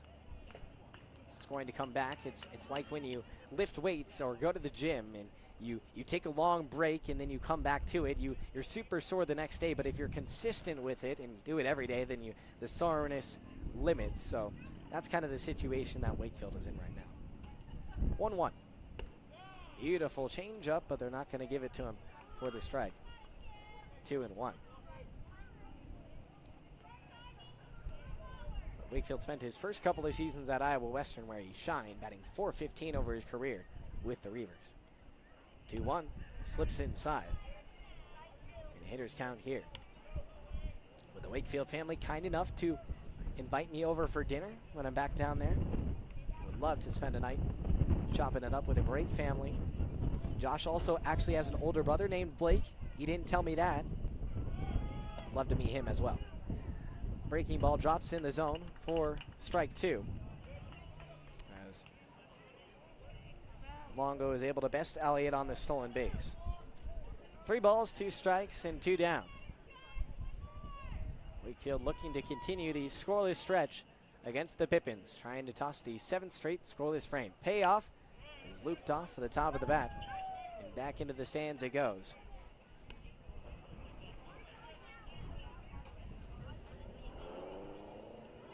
Look forward to seeing Josh play down with the Lopes. Sure, there'll be a crosstown rivalry between GCU and ASU coming up again this year.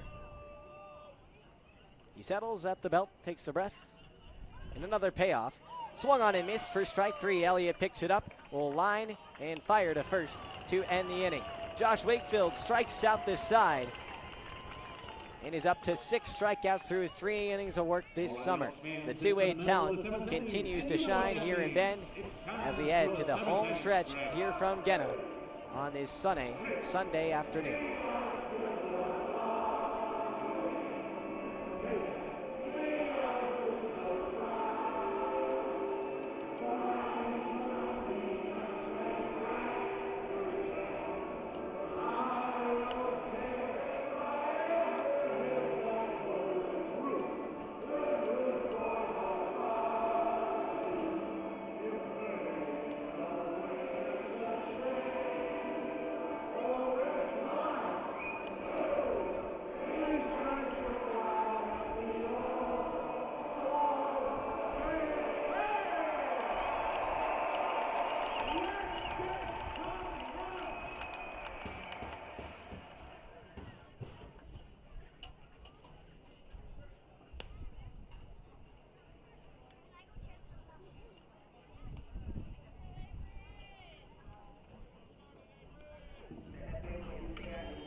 Seven for the Elks, shortstop number 9, Avery Covarrubias.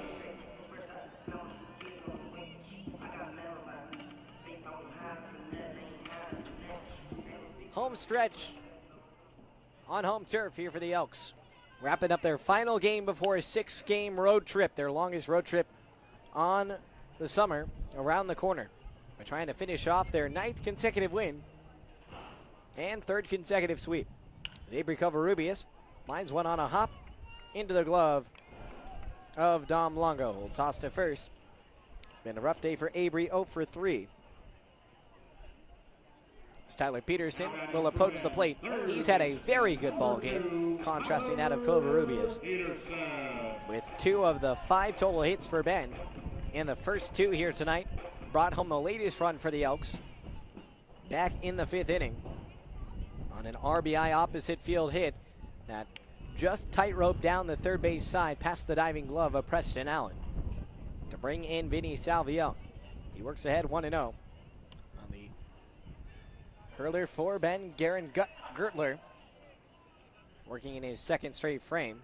The Big Bend Community College product is a big fella. With his teal blue glove, he turns around and fires the 2-0 pitch as Peterson once again with an opposite field base hit. 3 hits tonight for TP.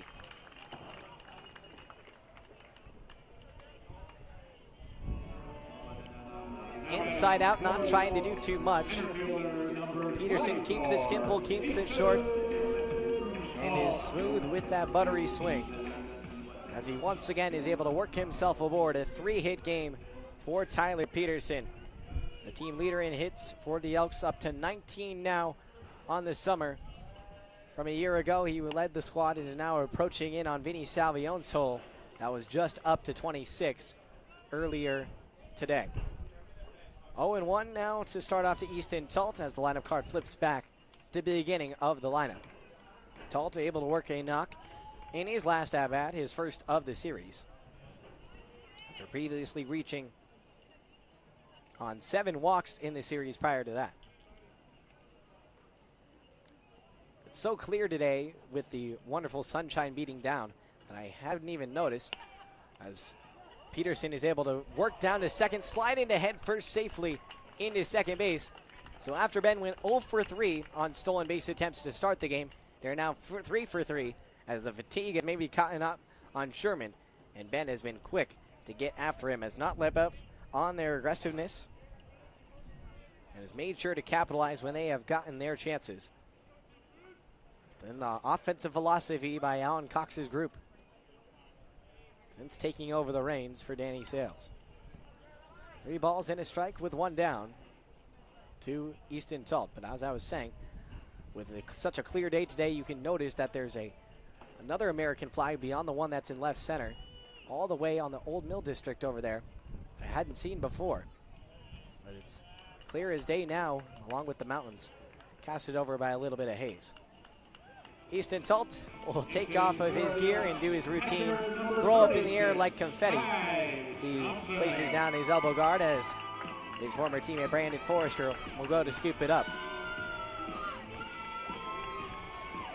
8 walks in a weekend. It's been a trip around the park for Easton Talt. As Ty Johnson is going to come off the bench in for Johnny Elliott. Johnny having a colder day at the plate than he usually does. As Elliott in his now 7th start of the season. It's the first time that he has gone 0 for in the game. He's coming on some pinch hit opportunities, but this is the first time he has gone hitless in a ball game. It was eventually going to catch up to him, hitting .533 for so long. As Johnson, the product of Salt Lake CC and future Utah Tech Bison, I believe. I'm going to double check that. I believe they are the Bison. Trailblazers. There you go. 0-1. Misses high, 1-1. Johnson has provided some nice life for Benton, both in the starting catcher rotation, mixed between Isaiah Burke, Andrew Guidara, Ty Johnson, and Johnny Elliott. Good catchers group for the Elks squad. Johnson has been able to rise the batting rates as a recent batting .355. Had a 2-hit performance in game 1 with a double and an RBI, and scored 3 runs for the Elks in their 19-run routing of the Pippins. The 2-1. Down below the knees for ball 3. Did not make the road trip up to Bellingham, but in the previous series against Ridgefield, he had a couple of knocks in that series as well. Has not had a whole lot of games in which he's had more than 2 at-bats. Hasn't had a full 4 at-bat game since June 18th against Walla Walla, but he's made the most of his opportunities when he's gotten them, as he's able to work a walk to follow up the walk by Talt. Back-to-back walks handed out by Gertler. Now loads the sacks full for Easton Amundsen. Amundsen 0 for 2 with a walk, and now there's going to be a conference between Schurman and Gertler on the mound. Amundsen hoping to keep his 7-game hit streak alive. It's at risk of being relinquished. Shall he not come through here in this frame? The team leader in doubles, trying to bring some runs more home. Capitalize on this opportunity for Bend to put the nail in the coffin against the Pippins in this series. Amundsen will pull one foul into the Elks' first base dugout.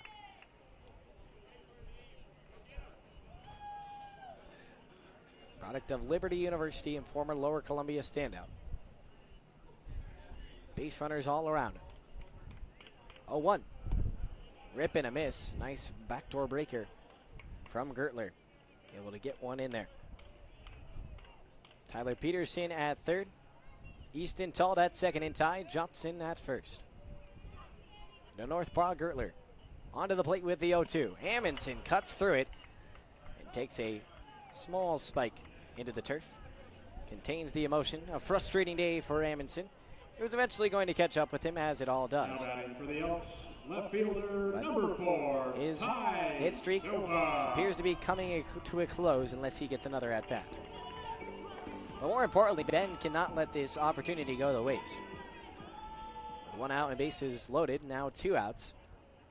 Look to Ty Silva to come through. Silva with 1 of the 5, or 1 of the 6 hits here today for Ben. He skies one down the right field line over toward the Elks bullpen. He's going to trickle into the beer garden. Silva with his family on hand here today. Got to bear witness to his 3-hit, 2-double, 5 RBI showing on night 1 of this series on Friday. Silva looking for his 2nd straight game with multiple hits. 0-1. Batted away.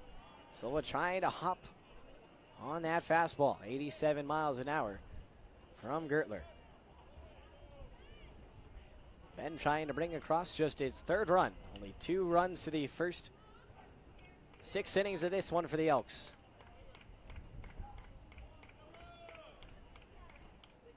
The 0-2. Breaking ball batted away and fouled. Silva continuing to try to fight to stay alive. Ben only with 7 runs through the first 6 innings of yesterday's ball game. I say only as its comparison to the 17 runs they scored through the first 6 of night 1. This ball hopped over to second base on the ground. It'll be tossed on to first to end the inning. Well, the Pippins are able to squander the Elks' bases loading opportunity. They strand 3 as we head to the 8th. And hope it doesn't cost them as they look to Josh Wakefield to go for his 2nd frame for the first time this season. To the 8th, 2-0 Bend on the West Coast League Baseball Network.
Top of the 8th. Home stretch from Genna. Final 9 outs to come in this series between the Elks and the Pippins. Elks have been the driver's seat throughout this series. Ben has never trailed in this series, surprisingly. They have been in full grasp of the Pippins, grasping them by the stem and this stump. Drag bunt, Peterson, bare hand, throw to first. He can't get it there in time. A creative base hit for Tucson by the Wood. The leadoff hitter for the Pippins, able to work his 2nd straight game with the knock and just his 7th of the season.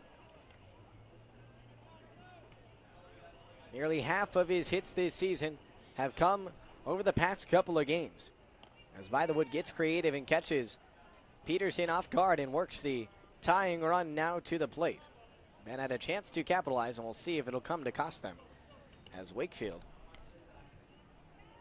surrenders just his 4th hit of the summer.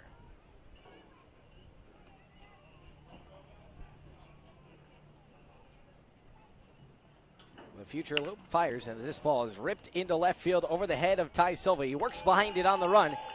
Nice chase by Silva, able to corral it in for out number 1. And man, Silva is such a talented outfielder out there. He's got the characteristics physically now to play at the highest level of collegiate baseball. He can track it down in the outfield, make diving stops, and he's upped his body weight enough in his physical skill set at the plate to be able to have the power to invoke damage on high velocity pitches. Looping breaking ball drops into the zone on Preston Allen. We'll see if Preston can find his way through in a critical moment for the Pippins. 0-1 down, chested up by Tyler Johnson. New backstop for Ben. Still Karpstein at first. Salvione still holding it down at second. Covarrubias at short and Peterson at third. Wakefield with the 1-1. Breaking ball is tapped back to the net. Silva still in left with Tald holding it down in center. Keeping it cozy for Wakefield. And in right is Jace Miller.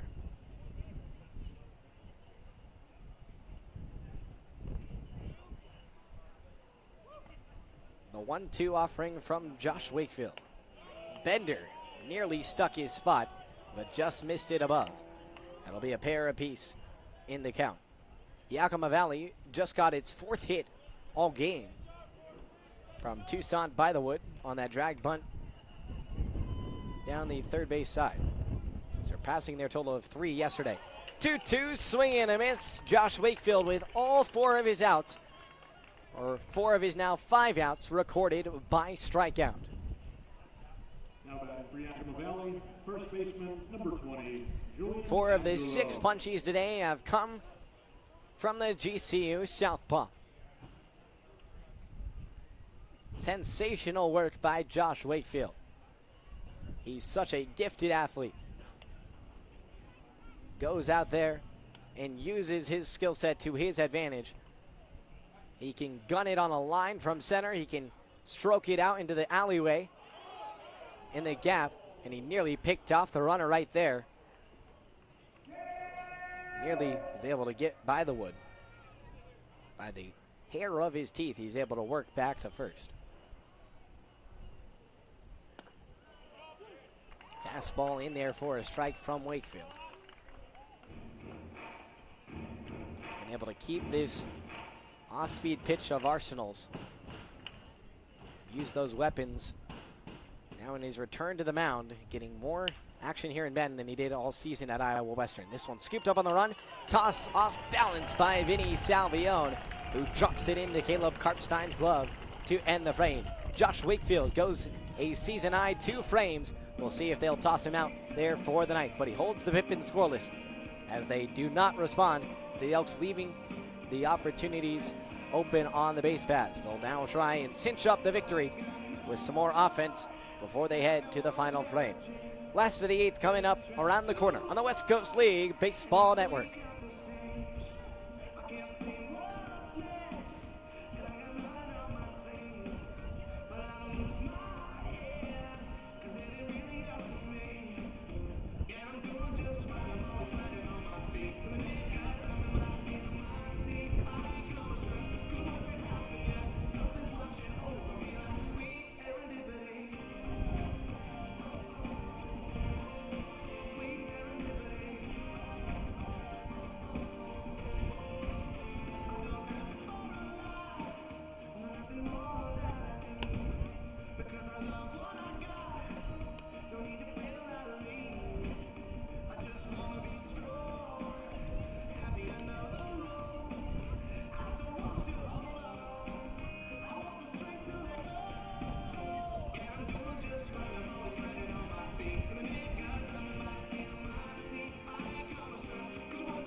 to the last of the 8th, the final opportunity for the Elks offense to add any more cushion to their lead. Bend on the brink of its 4th shutout of the season. They held the Pippins scoreless through 8 frames for the 2nd consecutive day. Hope they can hold on to it in the 9th. We'll see if their offense can add any more to make the pitching more comfortable for the staff. Caleb Karpstein will come up to the dish. 5, 6, 7 back half of the order for Bend, and they'll face off against Owen Egan, who had 3 of the 5 hits for Yakima Valley on night 1 and had 2 RBI in that game as well. Last night he went 0 for 4 at the dish, has not played out at the plate today. Will now be making his 2nd appearance on the hill in the last week, as his last appearance came on July 3rd against the Cowlitz Black Bears, when he tossed an inning and retired all 3 batters he faced with a strikeout. The 2A talent from UCLA, a native of Eusebia, California.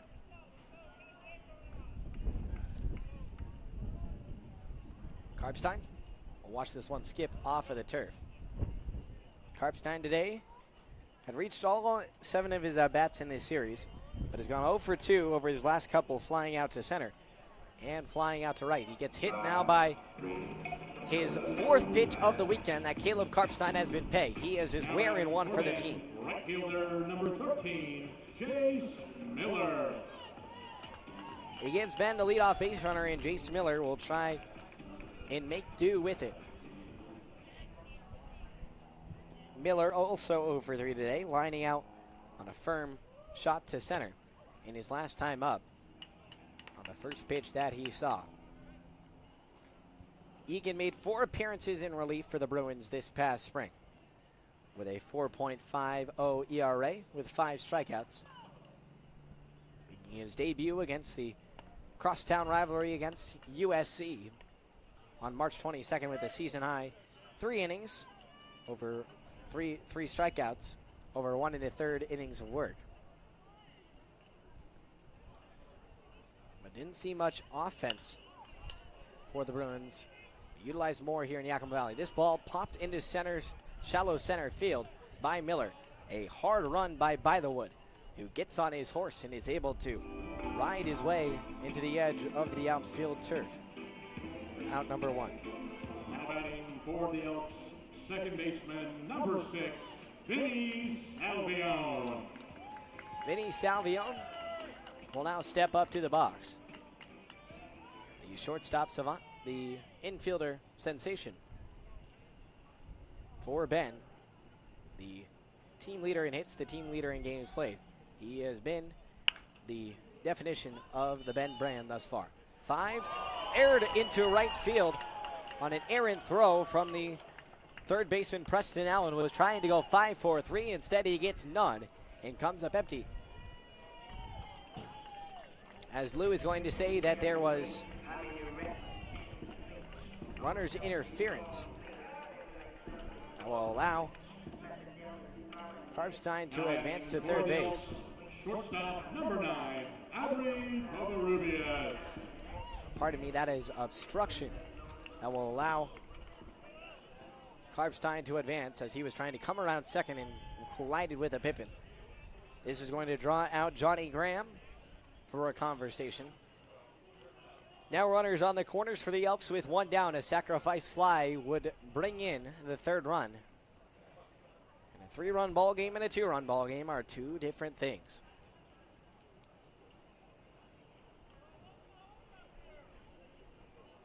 Salvione will reach on the fielder's choice. Margins are thin here tonight, much thinner than the previous couple games, as this call could make a make-or-break difference in this ball game. Although Yakima Valley is scoreless across the board, they've had their opportunities, just haven't been able to bring them around. Meanwhile, Ben had lopsided victories in the first 2 games, winning 19-8 and 10-2. Ben should have won 10-0. Had Yakima Valley down to their final out yesterday, but ultimately Xavier Richards had 5 wild pitches in the frame and lost control. Gave the Pippins a couple of runs. and hoping to make a statement of domination and set the tone for their second half of the season with a sweep and improve to a perfect 3-0 in the back half of this 2024 campaign. Covarrubias will strap in. He's 0 for 3 with a couple of ground outs and a strikeout in the third. Runners on the corners, Karpstein at the third base cutout and Salvione at first. First pitch to Covarrubias misses outside. Salvione will race down to second base and slide in feast first safely. The team leader in Stills strikes again.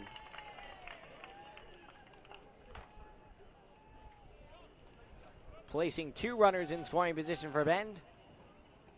Now the infield will cut things off on all fronts for Yakima Valley.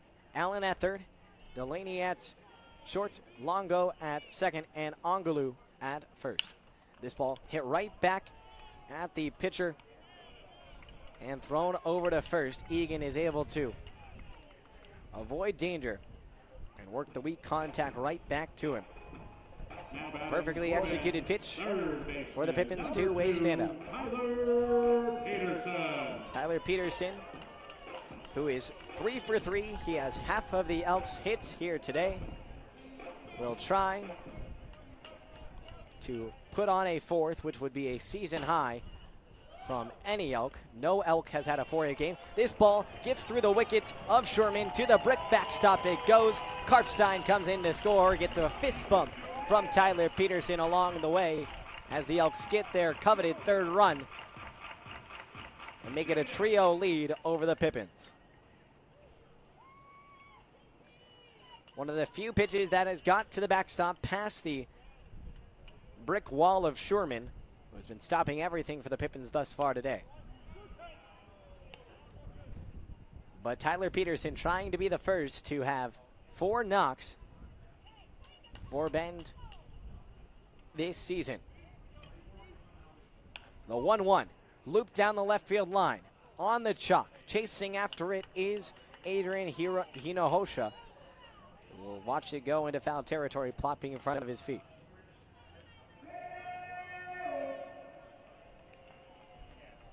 There was a game last season. Bo Sylvester, a 2-year Elk, had a 5-hit game, most of any Elk last summer. Now Peterson led the squad in hits and was part of that team.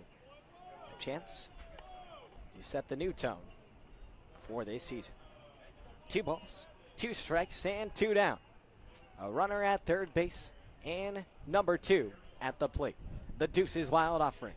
Misses low and outside, and we are full. 3 runs on 6 hits and no errors for the Elks. No runs on 4 hits and 1 error for Yakima Valley. Egan ready from the right side of the rubber. He comes down the hill in the payoff pitch. Peterson watches it for strike 3. He gets rung up for the first time tonight. But Bend does tack on an additional run. Caleb Karpstein pounces on the opportunity as the ball gets past the catcher in Sherman. They'll bring out A.J. Frosto to finish off the ball game. The incoming Torero, tasked with completing the Elks' 4th shutout of the summer. When we return here on the West Coast League Baseball Network.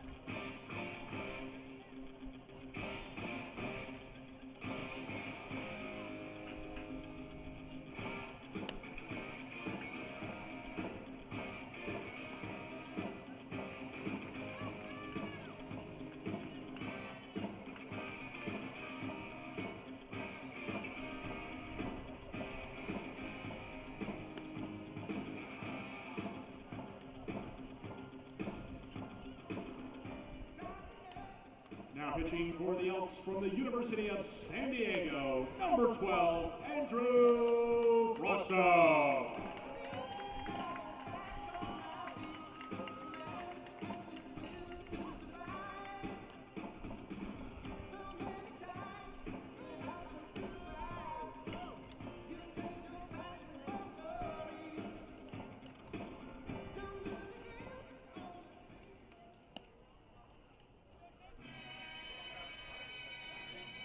We have arrived at the final frame of the final game of this first series between the Bend Elks and the Yakima Valley Pippins. Bend 3 outs away from its 4th shutout of the season, and handing Yakima Valley its third shutout loss. A.J. Frosto, the incoming torero at the University of San Diego, with his entire family on here to watch, his grandparents, his parents, his cousins and siblings, and everywhere in between. He gets a weak pop-up over to the right side on the first pitch to Reese Sherman, right into the glove of Caleb Karpstein, and the Elks are a third of the way to victory. Bend had Yakima Valley down to its final out last night. Well, almost what should be today, seeking their fifth shutout victory. Instead, it will be their fourth, as Xavier Richards lost command. But A.J. Frosto, not trying to be too trying, just trying to fill up the zone and complete the save in front of his family and help the Elks achieve the shutout win. 1 ball, 1 strike, 1 down. Frosto works around out of the windup, fires a firm fastball, 91 at the knees.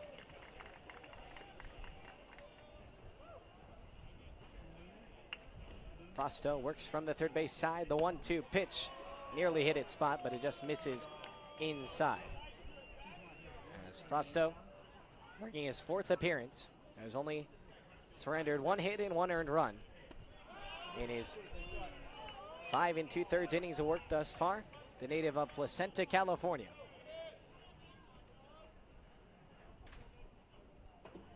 Three-two payoff. Popped up right side. It'll get out of dodge. Frosto in this familiar situation, trying to lock it down. He's been in the closer spot before. Trying to come through once again. Payoff pitch. Misses high and tight for ball 4. As Casey Wayne will come to the box. Casey Wayne works to first, and Dom Longo will approach the plate. Longo has worked the board twice, 1 on a single and 1 on a walk. It's Frosto trying to induce the series-ending double play. The Pippins have gone scoreless in 16 of the last 17 innings. Ben looking to make it 17 of 18. Scoreless through 8 for the 2nd straight night. Elks pitching has been phenomenal. 0-1 in there for strike 2.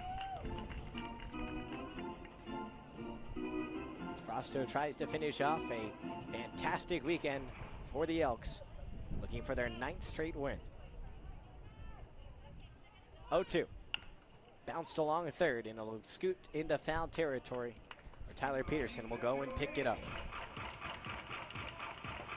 The Elks swept the Northwest Nighthawks, which started the winning streak. Went up on the road and broke out the brooms in Bellingham against the Bells. Now on the brink of pummeling the Pippins and completing the sweep of Yakima Valley. This one fouled away.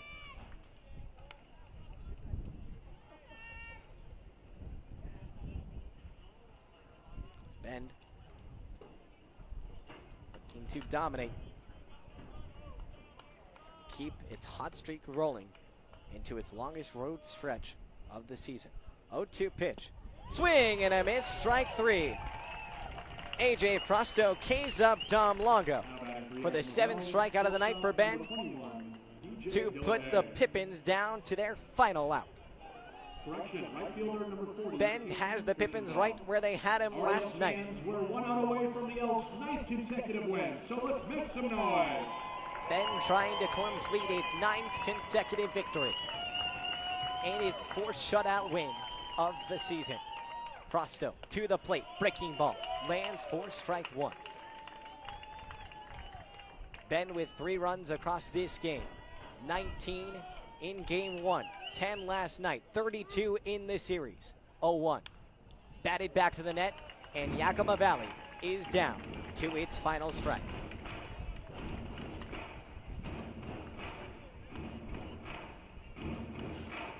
No balls, 2 strikes, wind blowing in. Runner at first. Frosto from the first base side fires home, and it'll bounce off of the plate for ball 1. Caden Kirschenbaum at the dish. He's 0 for 3, striking out in his last at bat.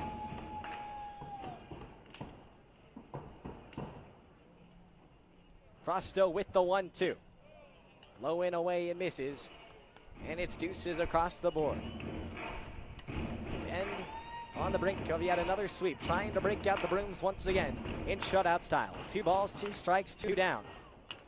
Frosto with the 2-2 pitch. It's driven into right center. It's going to drop for a 2-bagger. Trying to chase it down is Jace Miller along with Easton Talt. He'll throw it on in, as coming around third to score is Caden Kirschenbaum to prevent yet another shutout for Bend, who blows their second shutout attempt in the 9th inning. The first extra base hit of the game for Yakima Valley. Brings in Casey Wayne and gets the Pippins on the board for the first time in this ball game. Once again down to their final out. Bend cannot complete the shutout. A difficult pill to swallow, but Bend still holding on to try and get its 9th consecutive win. The tying run has now approached the plate for Yakima Valley, as it will be Drew Johnson off the bench to step in for DJ Dillahay. Drew Johnson with one of the 5 hits in game 1. And one of the 3 in game 2. This ball roped down the first base side. It'll plop into the bullpen. Frosto hoping to finish it off. 3-1. Ben shutting out the Pippins through 8 once again, but surrendering a run in the 9th. Pippins coming through too little too late. Ben hoping to make that statement true. 0-1. This is down below the knees. Ball 1-1-0. Some pressure on the back of the young shoulders of the incoming Torero. One of 3 incoming Toreros on this Elks roster with Porter Roven and Brian Harbor. 1-1.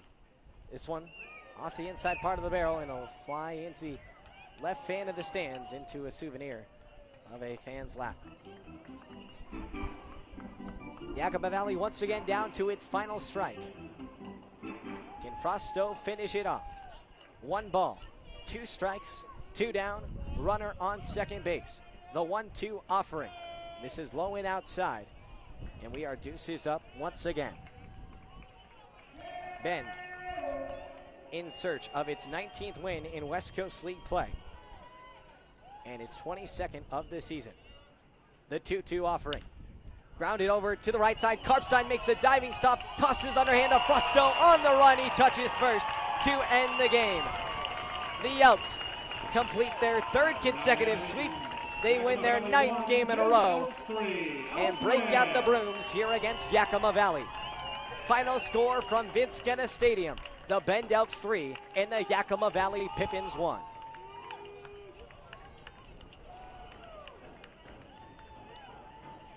Elks pitching holds Yakima Valley scoreless in 16 of the 18 innings over the final 2 contests. They win their 9th consecutive game and keep their longest win streak in the last 2 years alive. Sweep of the Nighthawks, sweep of the Bells, now sweep of the Pippins. Bend stays hot, they stay scorching on this record weekend in Central Oregon.